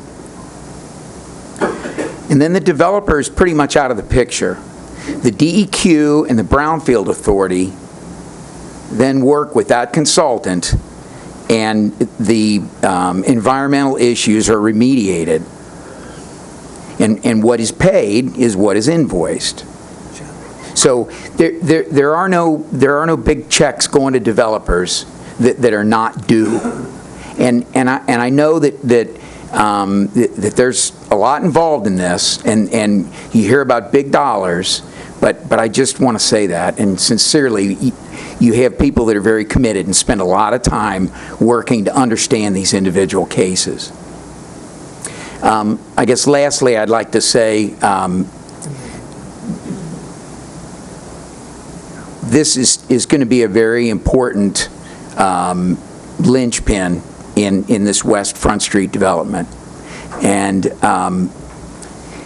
maybe some of those people that we need to fill jobs, maybe some of the developments will have reasonably priced living. Thank you, Mr. Eckhoff. Thank you. My name is Grant Parsons. I think you got the vote correct last time. The majority voted against this proposal, and you're stepping into something I wish to address from the city end of this partnership, why I believe it's wrong, and why I think you're going to run afoul of the public mood that is now questioning the use of tax incentives for private free market businesses that have been gifted tax incentives in the state of Michigan for years that are now being regretted at the highest levels.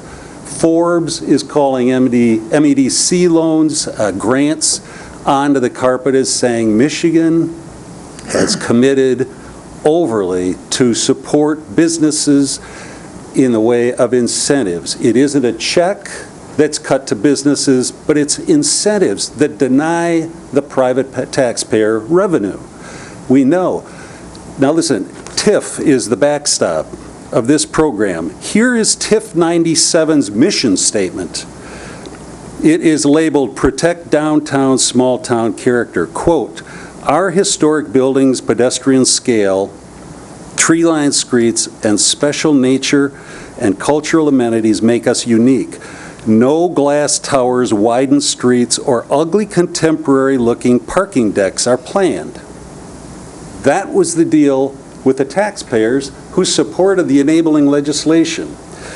You're going to use your money to get a loan, and nobody really understands this deal, but what we understand is that it isn't a deal that can be explained to the average schmo in the street.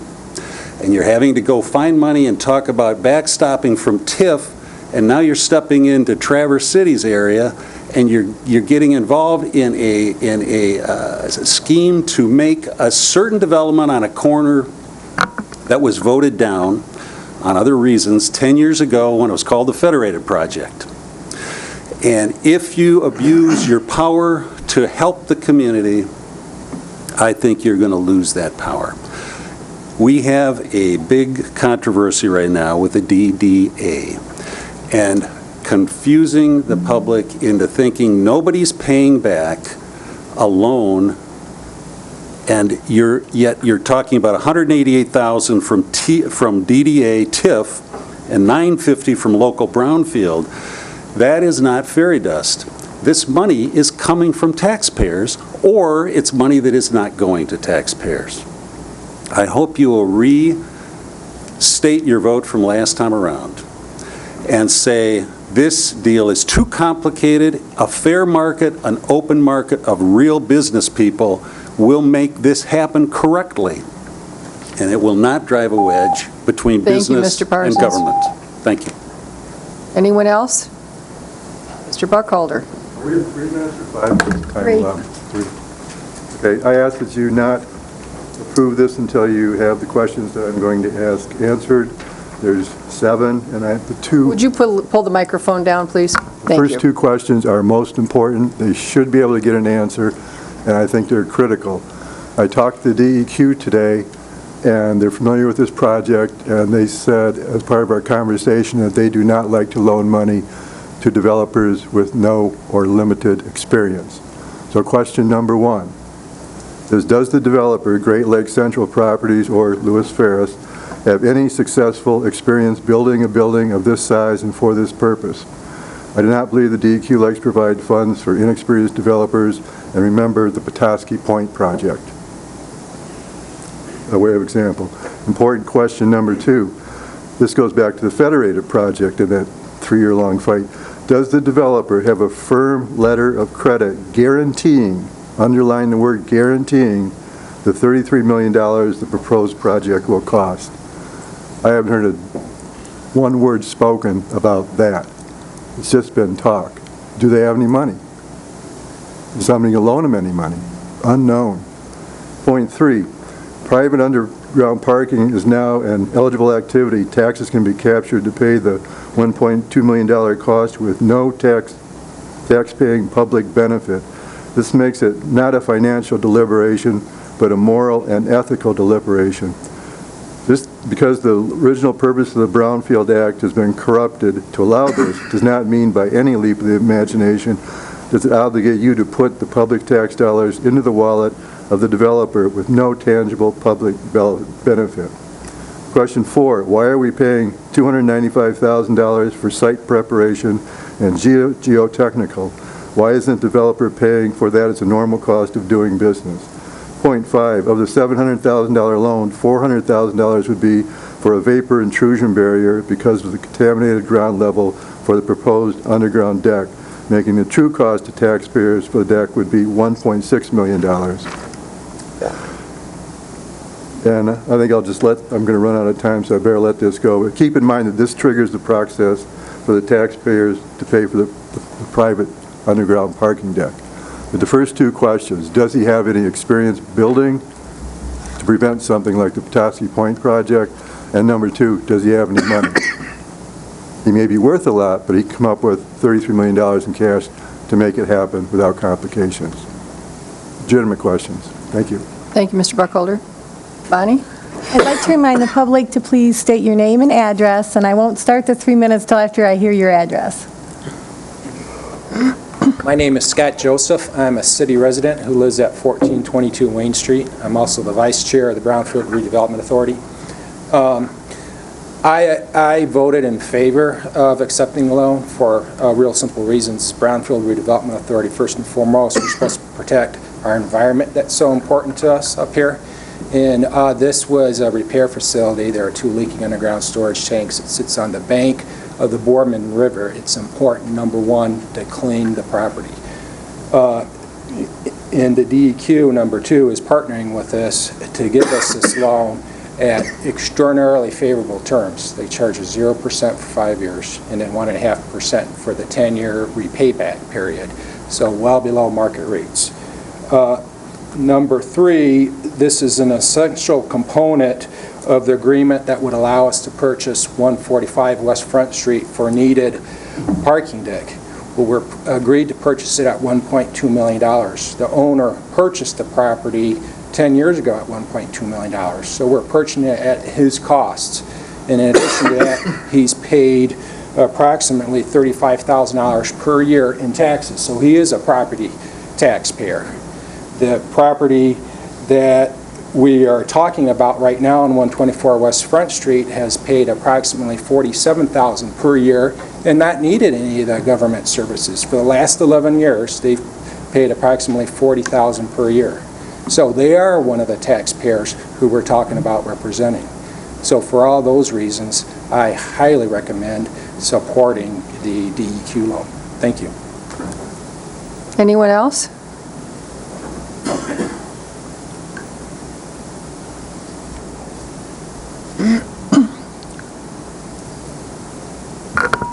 Geraldine Green, 214 East 11th Street. First of all, I wonder why Garfield Township, Union Township, Long Lake Township, Peninsula Township, Garfield Township wants to give the county's money to developers. The Republican County Board of Commissioners has been very conservative about your employees and how you are going to treat them today and in the future. Why wouldn't you be that conservative for welfare for developers? Thank you. Please, step forward. Ellen Corcoran, 150 Pine Street. The first time I heard this, it was at a city commission meeting, and this is all tied into a great big deal, and it's very complicated.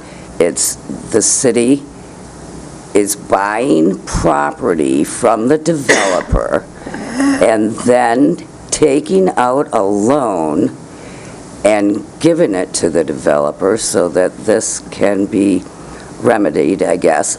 And we just had people from Brownfield get up. The first person that spoke said maybe there would be a housing for workforce. Well, if that's how much he knows about those plans, those condos, there's what, 51 of them, something like that, they'd start out at $500,000. And when you look at, to get back to what the city is doing, they're taking this money and they're going to give it to the developer. They're going to buy a piece of land from them, but they're not going to get it all. They're going to lose 40 feet of it on Front Street, and it's the developer's. And he gets to do whatever he wants because apparently at this point he has no concrete plans. So right around the corner on State Street, the city owns a parking lot behind the post office. It's a larger lot than this. It's less intrusive and obtuse to the public. If you looked at the map that they showed you, it's going down Front Street and Pine. They merge together. There are 2 lanes. Going through town is one way, the other is two ways, and then they merge right at that corner. There's 2 little tiny lanes with parking all along it. There's no way they're going to get in and out of that garage without having access to Front Street or another access if they put it on State Street, which they own, and they don't have to take out any loans, and they don't have to pay any money for a piece of property. It's already there. They have more, it's more maneuverable, and people can get in and out. Thank you. Would anyone else like to make public comment? Mr. Okerstrom. Thank you, Chair. My name is Todd Okerstrom. I live at 808 Westminster. I have been a longtime resident of, spent many years in Traverse City. I'm recently back for the last 3 years. I guess my concern is, will the Julius Sletter automobile dealership space ever be something, and if we don't take this opportunity to create the jobs that'll happen because it is going to get constructed, I think that this DEQ loan is essential to really bringing that whole end of West Front Street into a viable commercial space that will benefit the county, that will benefit the city, and it just seems logical to me that we would embrace someone that is willing to come in and pour their millions into the development with our support. Thank you. Thank you. Good evening, Commissioners. My name is Kent Wood, 4323 Baywood Drive. I also represent the Traverse City Area Chamber of Commerce at 202 East Grandview Parkway. I just wanted to simply restate our support, the Chamber's support tonight for the DEQ loan. And, you know, as the county continues and starts to talk about its, you know, tools at its disposal for economic development, this is one of those, and this is an opportunity right here to use one of those tools and really, really, you know, be a participant and continue the partnership in that economic development. This is a good plan, a good project. It meets the needs of the community and certainly of downtown businesses and residents. And we would just simply ask for your support tonight of this project. These properties are literally and have literally been dump sites for years, and let's do something about that. Let's continue to move forward on this, and we need your support for that. Thank you very much for all the time that you've put into it. We truly appreciate it. We know it has not been easy, is not easy, but it is appreciated. Thank you. Thank you. Ms. Easterday?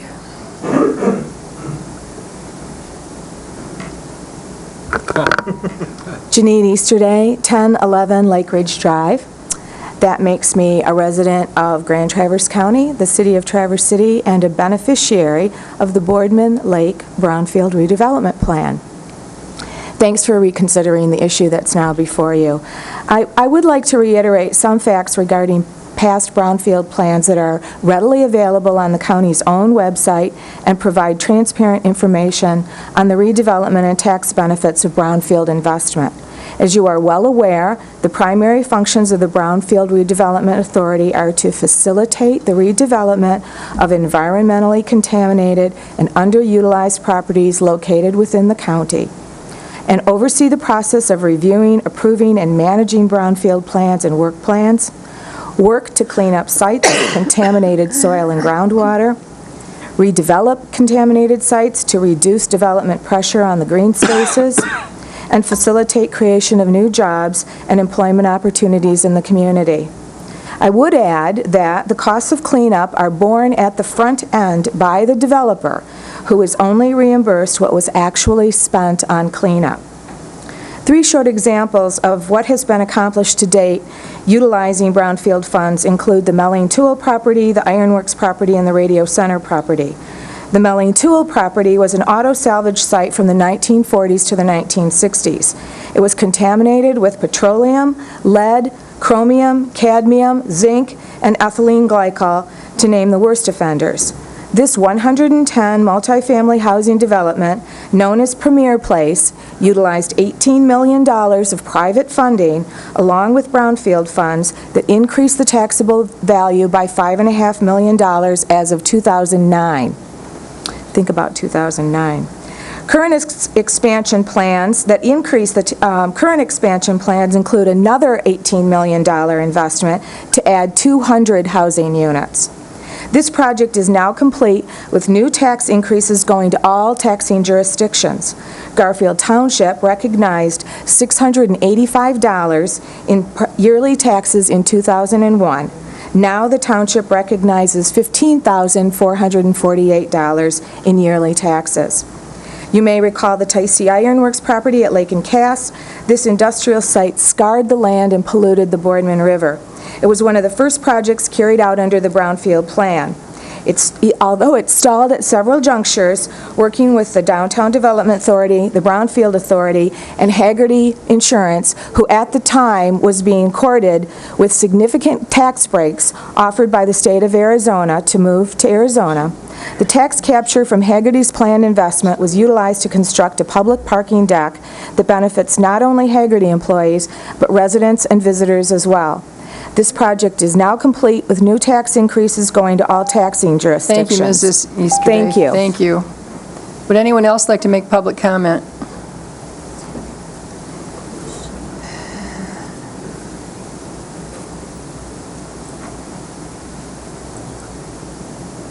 Good evening. My name is Mary Grover. I live at 506 5th Street here in Traverse City. I have just a couple of comments. Number one, yes, this is a complex deal. However, there is no reason why it couldn't be described and explained in a way that everyone in this room can understand it and thoroughly be able to evaluate it. That's number one. Number two, on my tax bill from the city, it would be helpful if the amounts of monies that are being diverted from the taxes that I'm paying, the money that's being diverted to these various projects, the TIF projects, it would be very helpful. It would be accountable, it would be transparent, it would help people understand how the system is working on an individual level. Thanks. Thank you. Would anyone else like to make public comment? Judge Power, please.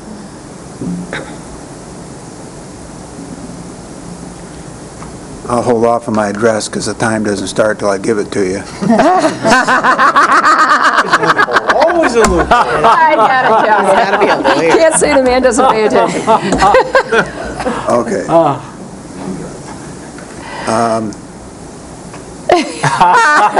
Now he can't remember. She's going to do it anyway, Judge. She knows your address. 1812 East Front Street in Traverse City. First, the memo to you contains a major inaccuracy here. It says, it says here, there are no parking spaces within the proposed 145 public parking garage that will be reserved for anyone. There was never a commitment made for reserving any spaces in the public parking garage. Well, the Brownfield packet of several months ago contained a development agreement between Great Lakes Central, which is federated, the Traverse City, the Development Authority, DDA Development Authority, and the Brownfield Authority. And it says on Article 2, Section 2.1, Parent A, if the public developer, which is the city and the DDA, proceeds with the construction of a public parking deck, the public developer shall offer a minimum of 50 parking permits to the owner or its designees for as long as the city of Traverse City offers permit parking at the same rate and through the same process as all other parking permits available. Now, this contract, I think, got superseded by being split in two, and that part of it's going to be in the city contract. Originally, it was in the one that Brownfield was signing. It's in the city contract now. But when it says there was never any commitment to that, that's not true. Indeed, it's probably part of the deal still. But that's just a correction of the record. Brownfield TIF is supported by education and the intermediate school district statewide tax. How does that make this better? You know, there was a Record Eagle article on Sunday with an editorial about education funding. Everybody who runs for the state legislature is for more education funding, and now we're going to give the money that will go to kids' education, which is the key to our economic development future, including intermediate school district funding, which is the vocational education that takes care of the problems that Commissioner Wheelock mentioned. Our ISD here provides auto training, machinist and CAD/CAM training. It has welding classes. It has things where our kids can stay locally getting a real job, helping our employers get their jobs done. And we're going to take that money and give it to a downstate developer for $500,000 condos. That doesn't sound right to me. The city and the DDA, apparently, according to this memo, divert the local tax money. That's NMC tax money. Those are kids who frequently can't afford to go elsewhere. That's our kids who need a place to go to school, and we're going to take their money and give it to a downstate developer for $500,000 condos. Aging. Your veterans millage coming up this fall all gets pirated and taken off. That's the wrong word. I shouldn't say that. I'm sorry. That's polemic. That's polemics. That's not accurate. You're going to be captured and given to downstate developer for $500,000 condos. Thank you, Judge. Thank you. Thank you, Judge. Okay. I did give you my hint, address, hint. didn't I? So Yes, you anyway. did. Thank you. Thank you, Judge. All right. Let me collect my stuff here. There you go. So anyway, 1.8 million. Judge. Private parking that the public pays for, you can't park it. You can't park in that, remember? For half a million dollar Now, contract. Judge, if I did that in your courtroom, The gavel will be going down. thank you. Contempt of commission. Yes. Hello, I'm Mary Rogers. I live at 1201 Anderson Road in Traverse City. And I want to make 2 points about this. I really hope that you will vote yes. And the reasons being, in one case, looking at these two properties and how polluted they are, I think everyone agrees that we want that removed. But for those of us who would prefer some little development to go in there, some charming small-town character type building, they'll never be able to afford this cleanup. So that's not going to be able to happen. I think we're fortunate that we have a developer who is able to come in and through some extremely complicated financing, and it is confusing, but confusing does not mean it's underhanded or tricky or screwing anyone. It's fabulous that we have this tool to use to fund a project like this, and the tax dollars that were just spoken of that will not go to the state schools, will not go to the ISD, those tax dollars are dollars that don't even exist yet. And I think that's the piece that everyone is missing here, is those tax dollars are based on an increased value of that property. As it is now, we're never going to see an increase in the property value or taxes that you're going to be getting in the future. Thank you. Thank you.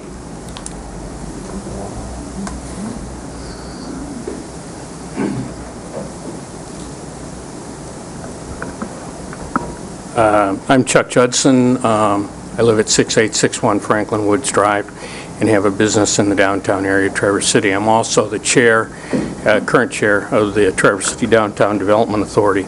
I want to thank Mary for her comments, because some of the questions that you've been hearing today are talking in terms of tax dollars that are being spread out for development projects.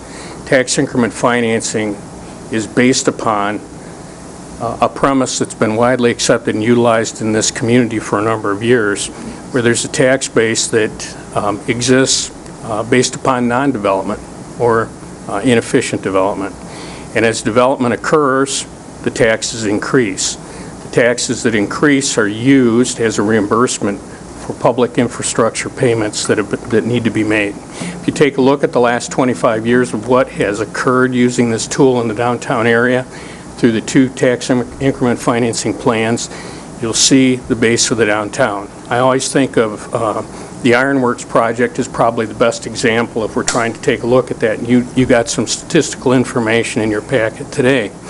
When the Ironworks project was put in place, that property had been sitting vacant essentially for 10 years. In this particular area of West Front Street, since the Ford dealership has left, we've looked at the same area in excess of 15 years that hasn't gone through development. You have a stagnant tax base. Through the development of River's Edge, the Hagerty development, and then ultimately Midtown, as you can see in your packet, the tax base has increased in excess of 12 times in that particular area, resulting in general fund dollars that are now available that would not have been available. So you have to buy into the premise of tax increment financing, but it is that the development will not occur but for the fact that public improvements can be made to support that development. The DDA has looked for an area for the parking deck for over 5 years in the West Front Street area. It's been a conscious effort. This particular parcel is standalone. It allows us to be able to move that project forward without specific commitments to other developers. We have partnered with the county, with the Brownfield Redevelopment Authority, and with the city, and we do look for your support. Thank you. Would anyone else like to make public comment? Yes.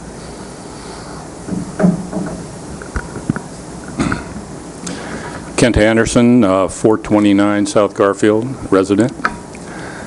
Feeling a little pressure tonight? This is an incredibly complex deal, and I don't think it's a good deal for either the county or the city. I can't figure this out. I worked in the private sector for 40 years. I know how to read financial statements. I ran a nonprofit, multi-million-dollar association for close to 20 years. I did graduate work in finance and accounting. I cannot figure out where the money's going on this thing.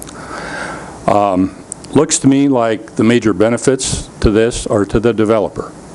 What's going to happen with his $700,000 DEQ loan is he gets his current CD back. He gets his cash. For a developer, it's all about cash flow. So that's where part of the loan is going. I can't figure out where the rest of the $700,000 is going. We've got a hole in the ground over there. There is no underground storage tank there anymore. There's not much dirt either. So whatever remediation has been done on this, I can't find on the brownfield books where that cost is and how much it was. But they say in the plan, in Gene's plan here, that the only thing left is post-excavation site maps and location of soil and water samples on the site. That can't cost $700,000. I'm an engineer. It doesn't take that much to do drawings and mark where soil samples are. So it appears to me that the rest of the $700,000 is simply going to the brownfield fund because they're not getting enough cash flow from tax capture for the projects that have not materialized and from the extra cost that went into Hotel Indigo. There's a big cyanide plume sitting out there under the warehouse district. I'll bet you money it's going to take us a whole lot more money to clean up than we're thinking. I have no problem with using tax capture for environmental cleanup. I have a problem with using it to pay a developer $1.2 million for private parking that comes out of public funds. You can equivocate about where this money comes from, but brownfield is coming from state education taxes. That comes back to our communities in per pupil funding. We're taking money out of education. The local taxes all come from you, from Judge Powers, from the city, from the Commission on Aging, and from the library. So what we're doing here is you're going to lock in the property value for $1 for 30 years, and you're going to continue to get that for the next 30 years, and after 30 years, this is what the city and county are going to get in taxes. The rest of the taxes is this, and that goes to the developer to reimburse his costs and to pay for his private parking. That's not a good deal for the city or the county. So I would really urge you to stick by your vote from the last time, and you really need to revisit these whole tax capture funding. Thank you very much. Doug? Hi. I'm Doug Luciani. I'm the CEO of Traverse Connect, which is the parent company for the Traverse City Area Chamber of Commerce and the Venture North Funding and Development Economic Development arm. And I want to thank you for reconsidering this and reiterate Kent Wood's testimony saying how much we favor it. You know, I'm just a simple nonprofit CEO in a rural community in northern Michigan. But I think I understand this. We've been hearing how terribly complicated it is. I think what's making it complicated is that we're getting people's angst about a program in general that they don't understand, and they're applying it to a specific project, and they're throwing everything on the project that they don't like about the general program. The project's not that complicated, but even if it were, that's why you have a Brownfield Redevelopment Authority with one of your colleagues on it. That's why you have a Brownfield Director on your staff that works on this all the time, full time. It's why you have professionals involved, the city manager, the DDA director, the Brownfield Director, and people that spend all of their time understanding this and that they're recommending that you do it. And then I would just reiterate one other thing, one last thing, is that most development includes some public involvement in the development. It's public-private. But to develop in town, and to put density in a city, it really requires that the public be involved. And you have a great history of involving yourself in those things. And this is no exception. So you can, Tom, you can make all the committees you want.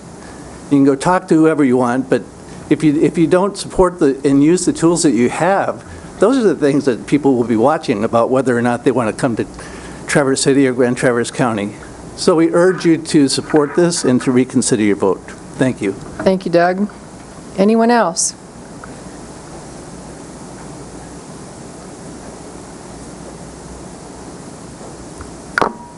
Brenda Quick, 542 Fifth Street here in Traverse City. I'm not going to take your time repeating what has already been said, so I would just like to say that I agree with the concerns that were expressed by Kent Anderson, and I concur with what Judge Power said and what he was unable to say. Thank you. Thank you. Anyone else? Yes. Good evening. My name is Thomas Darga, 101 North Park, Traverse City, Michigan.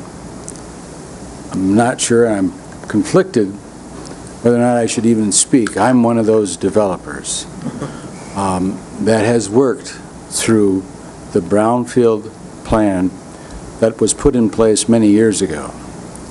In 2008, the fall of 2008, I bought a 10-year-old hole in the ground, partially remediated.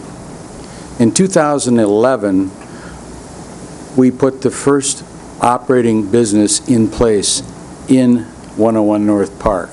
I have 4 units left to sell in 101 North Park. My revenue is in 101 North Park. My end game, my profit, is long-term, much the same as the Brownfield Authority, and those staff members of the Brownfield Authority, the DDA, and everyone on your board and your predecessors have looked forward into the future.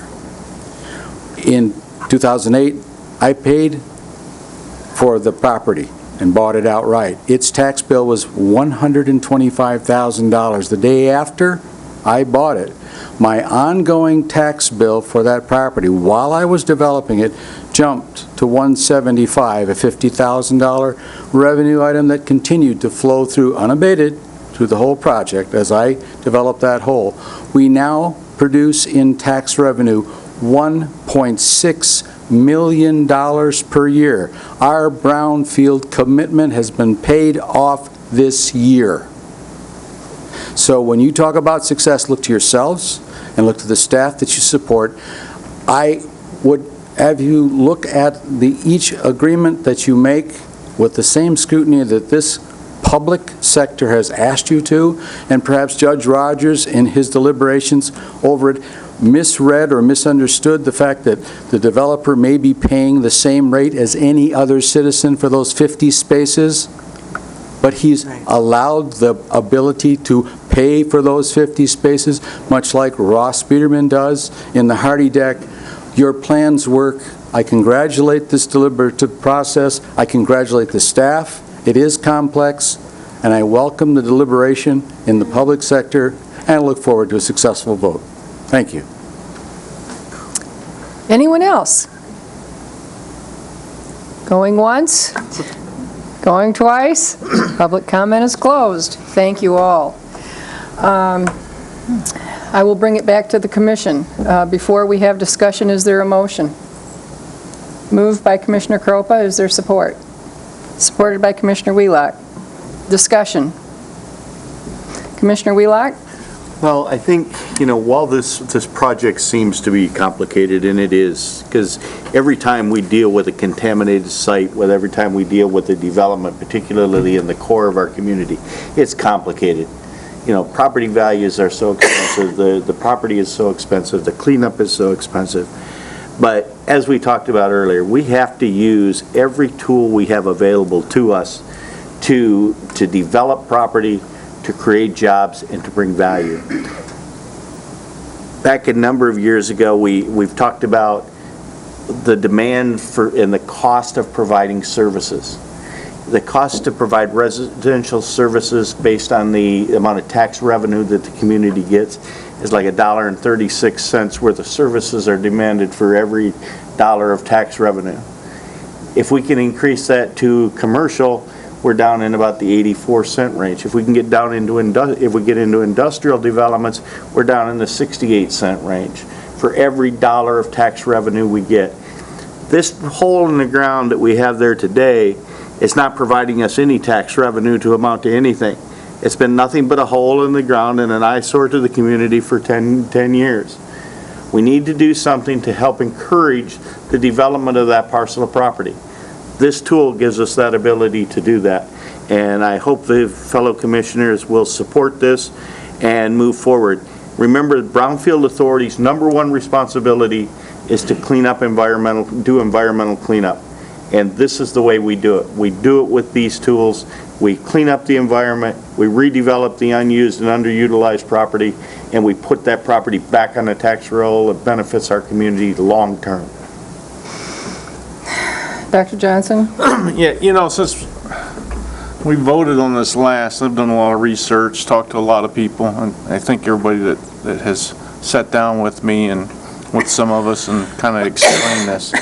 Yeah, it's complicated, but when you start to look at, we want to bring, more development, if you will, how do we do that? Anywhere you go, people are fighting to bring development to their area. There's always some type of enticement to get them there. You can always build the case that yes, the tax credits that we're so hurting from statewide, that's nothing we have control over. That's legislative in Lansing. We have no control over that. We have no control over the education on how the money is spent right now. I personally happen to think that there's more than enough money in education. The problem we have here is the equitable distribution of it. I do think that there is a need for that parking deck. I also believe that without moving forward on this, you're still going to have a hole in the ground that no one's ever going to develop. So for that reason, I will support this. Commissioner Kropa, then Commissioner Crawford. Well, I supported it at Brownfield. I made the motion for the first loan. I begged the board to bring it back for reconsideration, so it's no surprise I support the motion that I made tonight for this loan. I remember not long ago driving through downtown, and when you first get downtown, there was a hole in the ground. And then a few blocks later, there was a hole in the ground. And it was nice to see Mr. Darga here, because you were going to be my topic of discussion. We had somebody that worked with our community and filled a hole in the ground. And a lot of people believe that these projects would happen anyways. Well, I'm going to ask you, how long has there been a hole in the ground? Because Grand Traverse Auto has been on 31 South for a while, and that building sat empty for a while, and then the building was demolished, and then they did a little bit of environmental cleanup, which is concerning considering it's next to a river, and now it's just sat. And it's had a fence and some pictures and sometimes a tarp, and it just depends on what's going on. But regardless, we're going to be looking at a fence and a tarp and some changing pictures for many years if we do not work with the developer along the lines of what Mr. Darga did. He brought another place to get pie downtown, which I think was great. And that building has brought in jobs, and not only that, it's become a cornerstone and an anchor in our community. So I asked the board to reconsider those members that voted against it, the same way I've asked you to reconsider several times. This is why I voted no tonight on the Economic Development Board restructuring, and I'll remind you of what we're going through now in November on the ballot in the city, and it is the intermingling of the ever-changing philosophy of politics and economic development in a community. As much as you can separate those, you're going to benefit small businesses, larger businesses, and people that bring in their businesses to a community. I don't like the makeup of that board for that reason, but I greatly thank Mr. Menzel for bringing forward the idea of restructuring the board. Along those same lines, I have the honor of serving on the Brownfield Authority, and our chairman, Mr. Eckhoff, said it very well. This isn't funny to us. We don't sit around making jokes. We don't haphazardly throw loans at people. I think Gene is exhausted of my questions on the Brownfield board, but we take each and every one of those projects individually, and we have voted no. By the way, we have turned down projects at the Brownfield in just my time on the board. So it isn't a rubber stamp. I think it is doing a great disservice to our staff and our Brownfield board members to act as if that is just a rubber stamp portion of the government. And I ask you to reconsider this particular loan because of the domino effect that it can have. And that ultimately is the idea of Brownfield. Economic development isn't really dollars in one project. It's those dollars and how they multiply. It's the ripple of brownfield. And this particular project, this particular thing, has a ripple effect that is going to be felt through the entire west end of Front Street. Also, they had me at parking.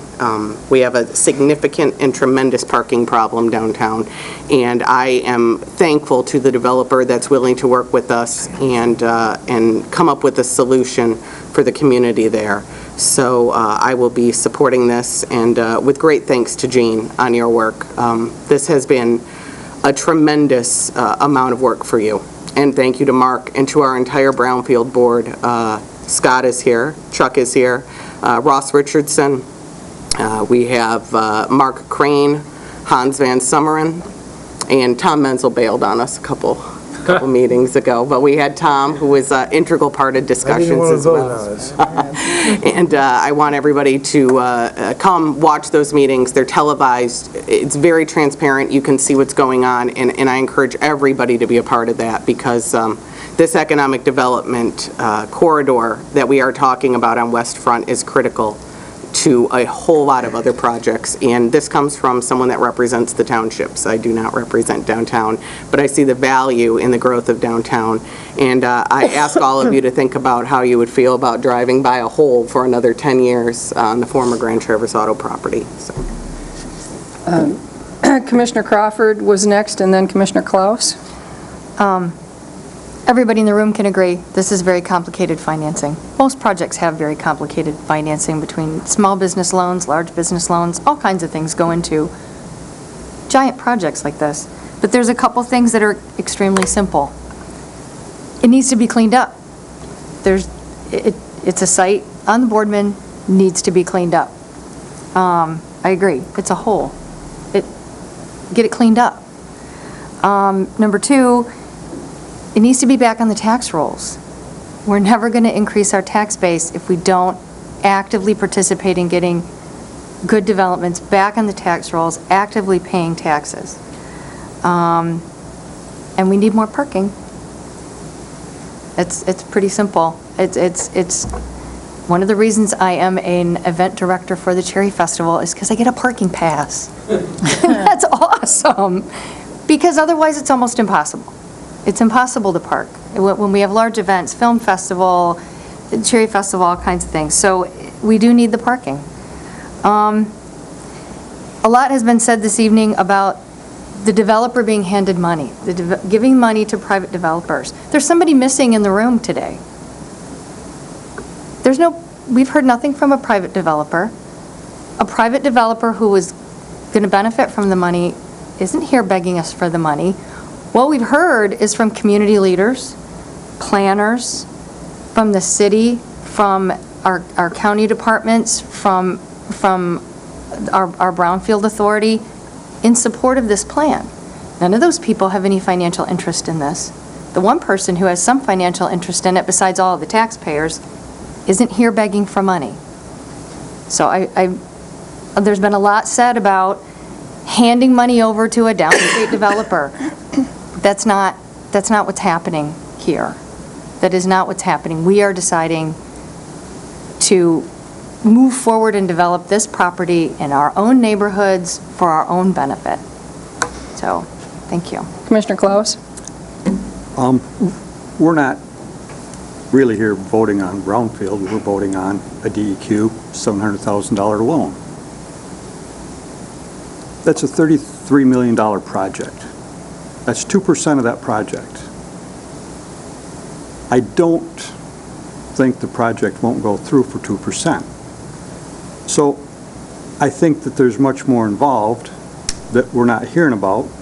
Obviously, the city wants dibs on a piece of property for parking structure. We're not voting on that because we're only voting on the $700,000. So the whole story we're not getting, I don't believe. But I do want to read something. Capture. The definition out of the dictionary. Taken to one's possession or controlled by force. Synonyms: apprehend, seize, arrest, imprison, detain, incarcerate, nab, collar, bag, occupy, invade, conquer, seize, or take. I think that's pretty accurate to capturing. So I cannot support this because I don't feel we're given the whole story. Thank you. I'm going to try and change your minds, those of you in the yes camp. No, I don't represent downtown, but downtown happens to be in my district. I do represent the residents that live very, very close to downtown. And I took the time to knock on doors and speak one-on-one with as many as I could. They have serious concerns about this project. I will start by saying that not one person I spoke with, and I spoke with over 100 people, not one person I spoke with objects to brownfield being used for environmental cleanup. Not one. Commissioner Klaus is exactly right that what we are discussing here is a $700,000 DEQ loan. He is exactly right that it is only 2%. I happen to agree with him that I don't believe that this project is going to be stopped by not agreeing to 2% of the entire project. That having been said, it's wonderful that the DEQ is giving away $700,000 for the first 5 years at 0% interest. Those of you who believe that money is free, raise your hand. It is not. That money is taxpayer money, and it comes at a cost. And it is not free money. There is no such thing as free money. So, minimally, I have a concern that we are using taxpayer money at 0% interest. And yes, it is for environmental cleanup. Now, I'm hearing that this is going to be expand our tax base. Well, I don't believe it's going to expand ours. Commissioner Wheelock, you and I and Dr. Lathrop were in a meeting earlier this evening, and we were discussing appointments for a pension board.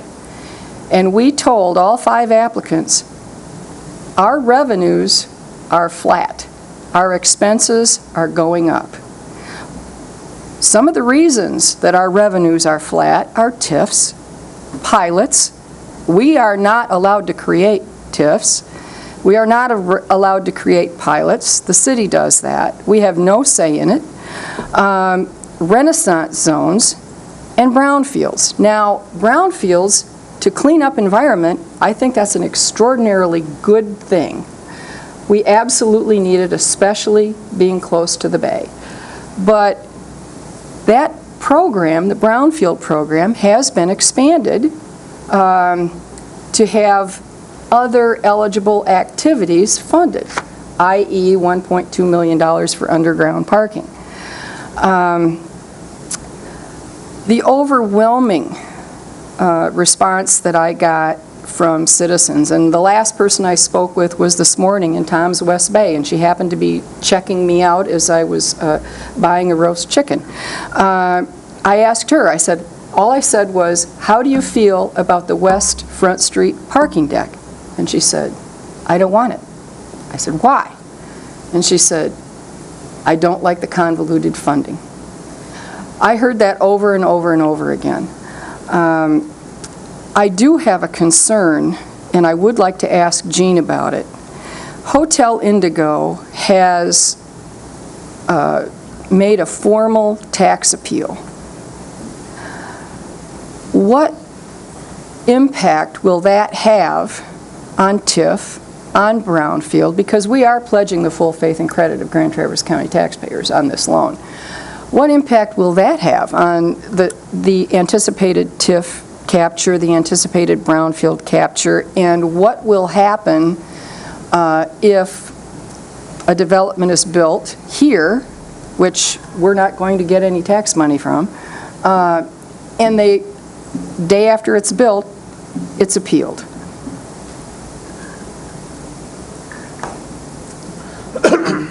we have a development agreement that identifies and ensures that the TIF is there.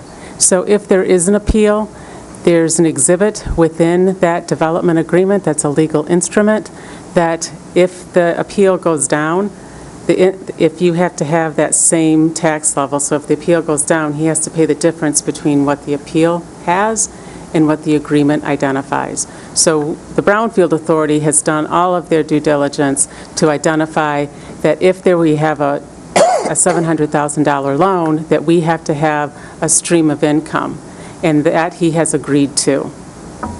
Okay. So similar to the Hotel Indigo, we have a legal instrument called the development agreement that identifies what the minimum tax receive is. And I need to identify, when you say TIF, Brownfield TIF and the DDA TIF, there's two different TIFs that we're talking about. Yes. And we can't have the TIF without investment. Okay. Does that answer the question about It ensuring does. It that does. we do have the TIF that's there? It does. That having been said, I'm going to just sum it up that the people that I represent in my district overwhelmingly oppose this.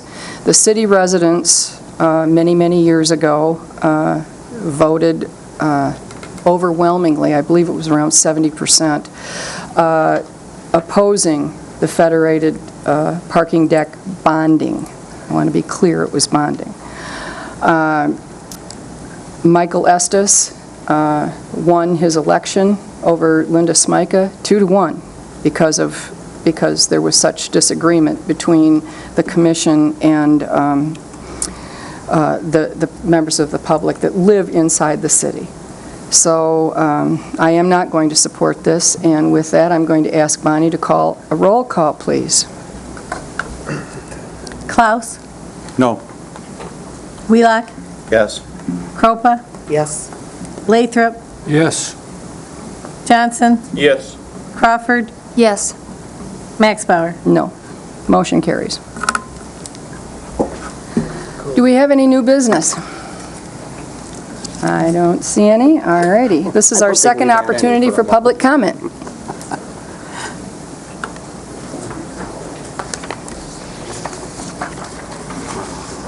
Brian Parsons, 6936 Mission Ridge. I'm not going to address the old issue, but I would like to suggest that if you as a commission in the future find yourself over a barrel because somebody overpaid for a piece of land and sat on it for 10 years and wouldn't let it be developed, and you don't know what to do, you would exercise the right of eminent domain. And if you're that committed and you know that you have to have a piece of property for something in the public interest, that's the way government can do it.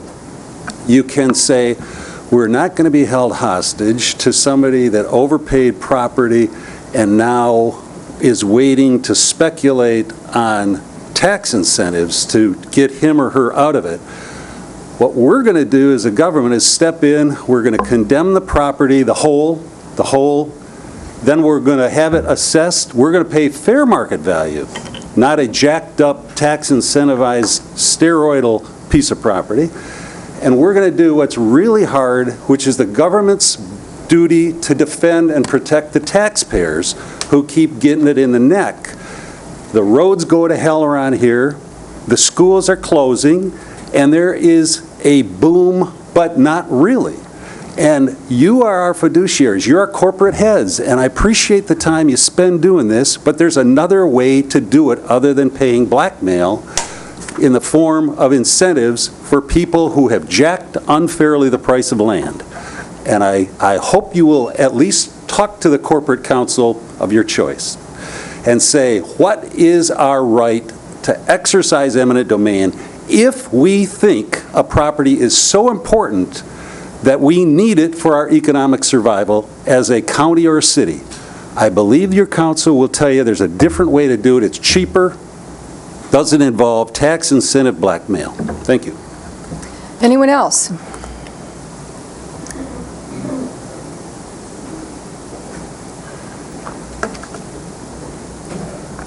Thank you, Madam Chair. Kent Anderson, 429 South Garfield. I'd like to thank you. I think you had a very healthy discussion tonight on a lot of issues. I know you all were bombarded by a lot of different people on this, and it was pretty clear when you decided to reconsider the vote that this was the way it was going to come out. One of the things that's frustrating about all these projects is they are so fragmented that you can't get your arms around it. You're dealing with one piece, Brownfield is dealing with another piece, DDA is dealing with another piece, and the public really doesn't understand this. I think they're getting a lot smarter about tax capture. Commissioner Klaus, I think your quote was right on the money. What we're doing with this tax capture, and I think Chairman Max Bauer, you made the good point. When we're capturing taxes on a piece of property that the value has been locked in for undeveloped land for 30 years, the value, the net present value of that tax money goes down with the discount rate and inflation. So over that period of time, you're going to end up with 50%, you use the rule of 72. Some less amount of money from those taxes. Your costs are going up at the same time. So your revenue is going this way, your costs are going that way. You're losing ground with tax capture. All of the tax capture that you're getting is going to the benefit of development. Now the developers are still paying their taxes, but you're basically funding things that make their property more valuable. This condo development has nothing less than $300,000, several properties over $1 million. The average cost of the properties on the market are $700,000. Tell me how many people in Traverse City can afford that. You're going to end up with a very, very high-end condo that's going to generate a lot of tax revenue in 30 years. So I think you really need to start rethinking this whole concept and rebalance it. I think the city and the county need to get a better deal, and you need to be tougher with these developers on negotiation. They're good, and for them it's all about cash flow and use of other people's money. Tom Darga did a marvelous job. This developer still has a hole in the ground at Petoskey. You have no guarantee he's going to ever develop that hole. So I wish you well. I hope we clean it up. We need to clean it up. We need to get something on there. But please start having a conversation and have the public involved on how we're structuring all of these deals. So thank you very much. Thank you all for your time tonight. It was a good discussion. Thank you. Anyone else? Mr. Buckhalter. 3. We are consistent. I have 5 minutes worth of. Rick Buckhalter, 932 Kelly Street. I'm a Traverse City resident. 2 issues really quick. Since the Pine Street development went to the appeals court, did you understand right before that there was going to be a massive amount of development by the Park Street or Park Place owners, and the running building was going to at first be a 5-story building with underground parking? Are you going to pay for that too? But that changed, and the running building, talking about a brownfield consultant they brought in, wouldn't make the entire combination project. There's like 5 buildings, I think. It was going to be not 5 stories, it was going to be 10 stories using brownfield money. And then suddenly, when it went to the appeals court, after Judge Rogers repeatedly used the word bereft about the City Commission's inability to discuss the facts of projects, you haven't heard a word about those developments which are keyed on the use of brownfield money. And I would bet you money when that comes back to the table that I personally will put that under a microscope, looking for things like private underground parking paid for with public tax money. And secondly, for those of you who voted to approve this, a lot of it was based on, in part, the relationship to the potential desired parking deck on the 145 property. Well, since this developer gets 40 feet of that property, the footprint left to build the parking deck based on the consultant, I think it was Rich and Associates, in order to accommodate the number of cars that the DDA wants to put in that spot, would have to be 8 stories high. And isn't that cute that we're in the appeals court talking about tall buildings across the street, and none of you said a word about it that voted to approve this? That's bad business. That's bad government. Thank you. Thank you. Anyone else? All right. I will close public comment. Next on our agenda are commissioner reports. Commissioners?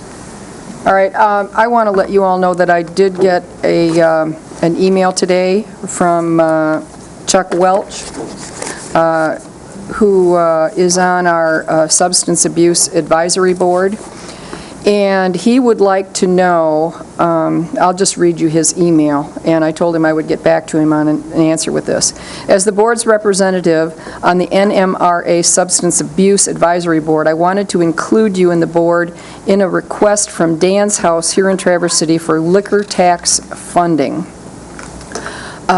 So Chuck is asking for our input as to whether or not we have any difficulties, problems, whatever,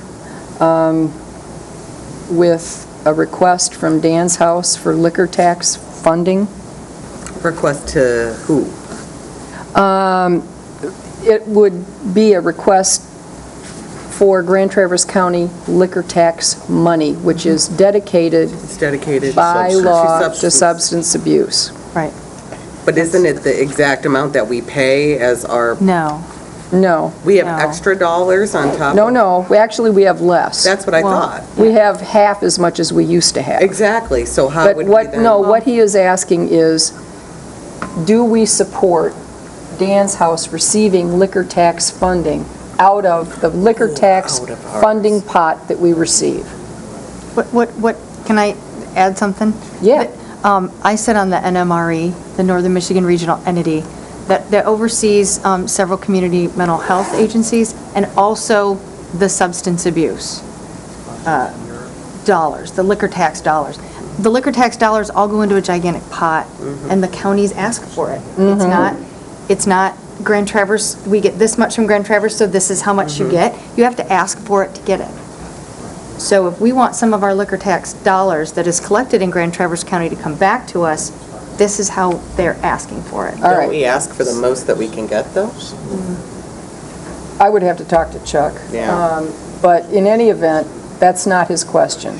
Do any of you have an objection to him? So basically what you're asking is if we will approve Dan's House as being an approved Yes. vendor to provide substance abuse Yes. treatment.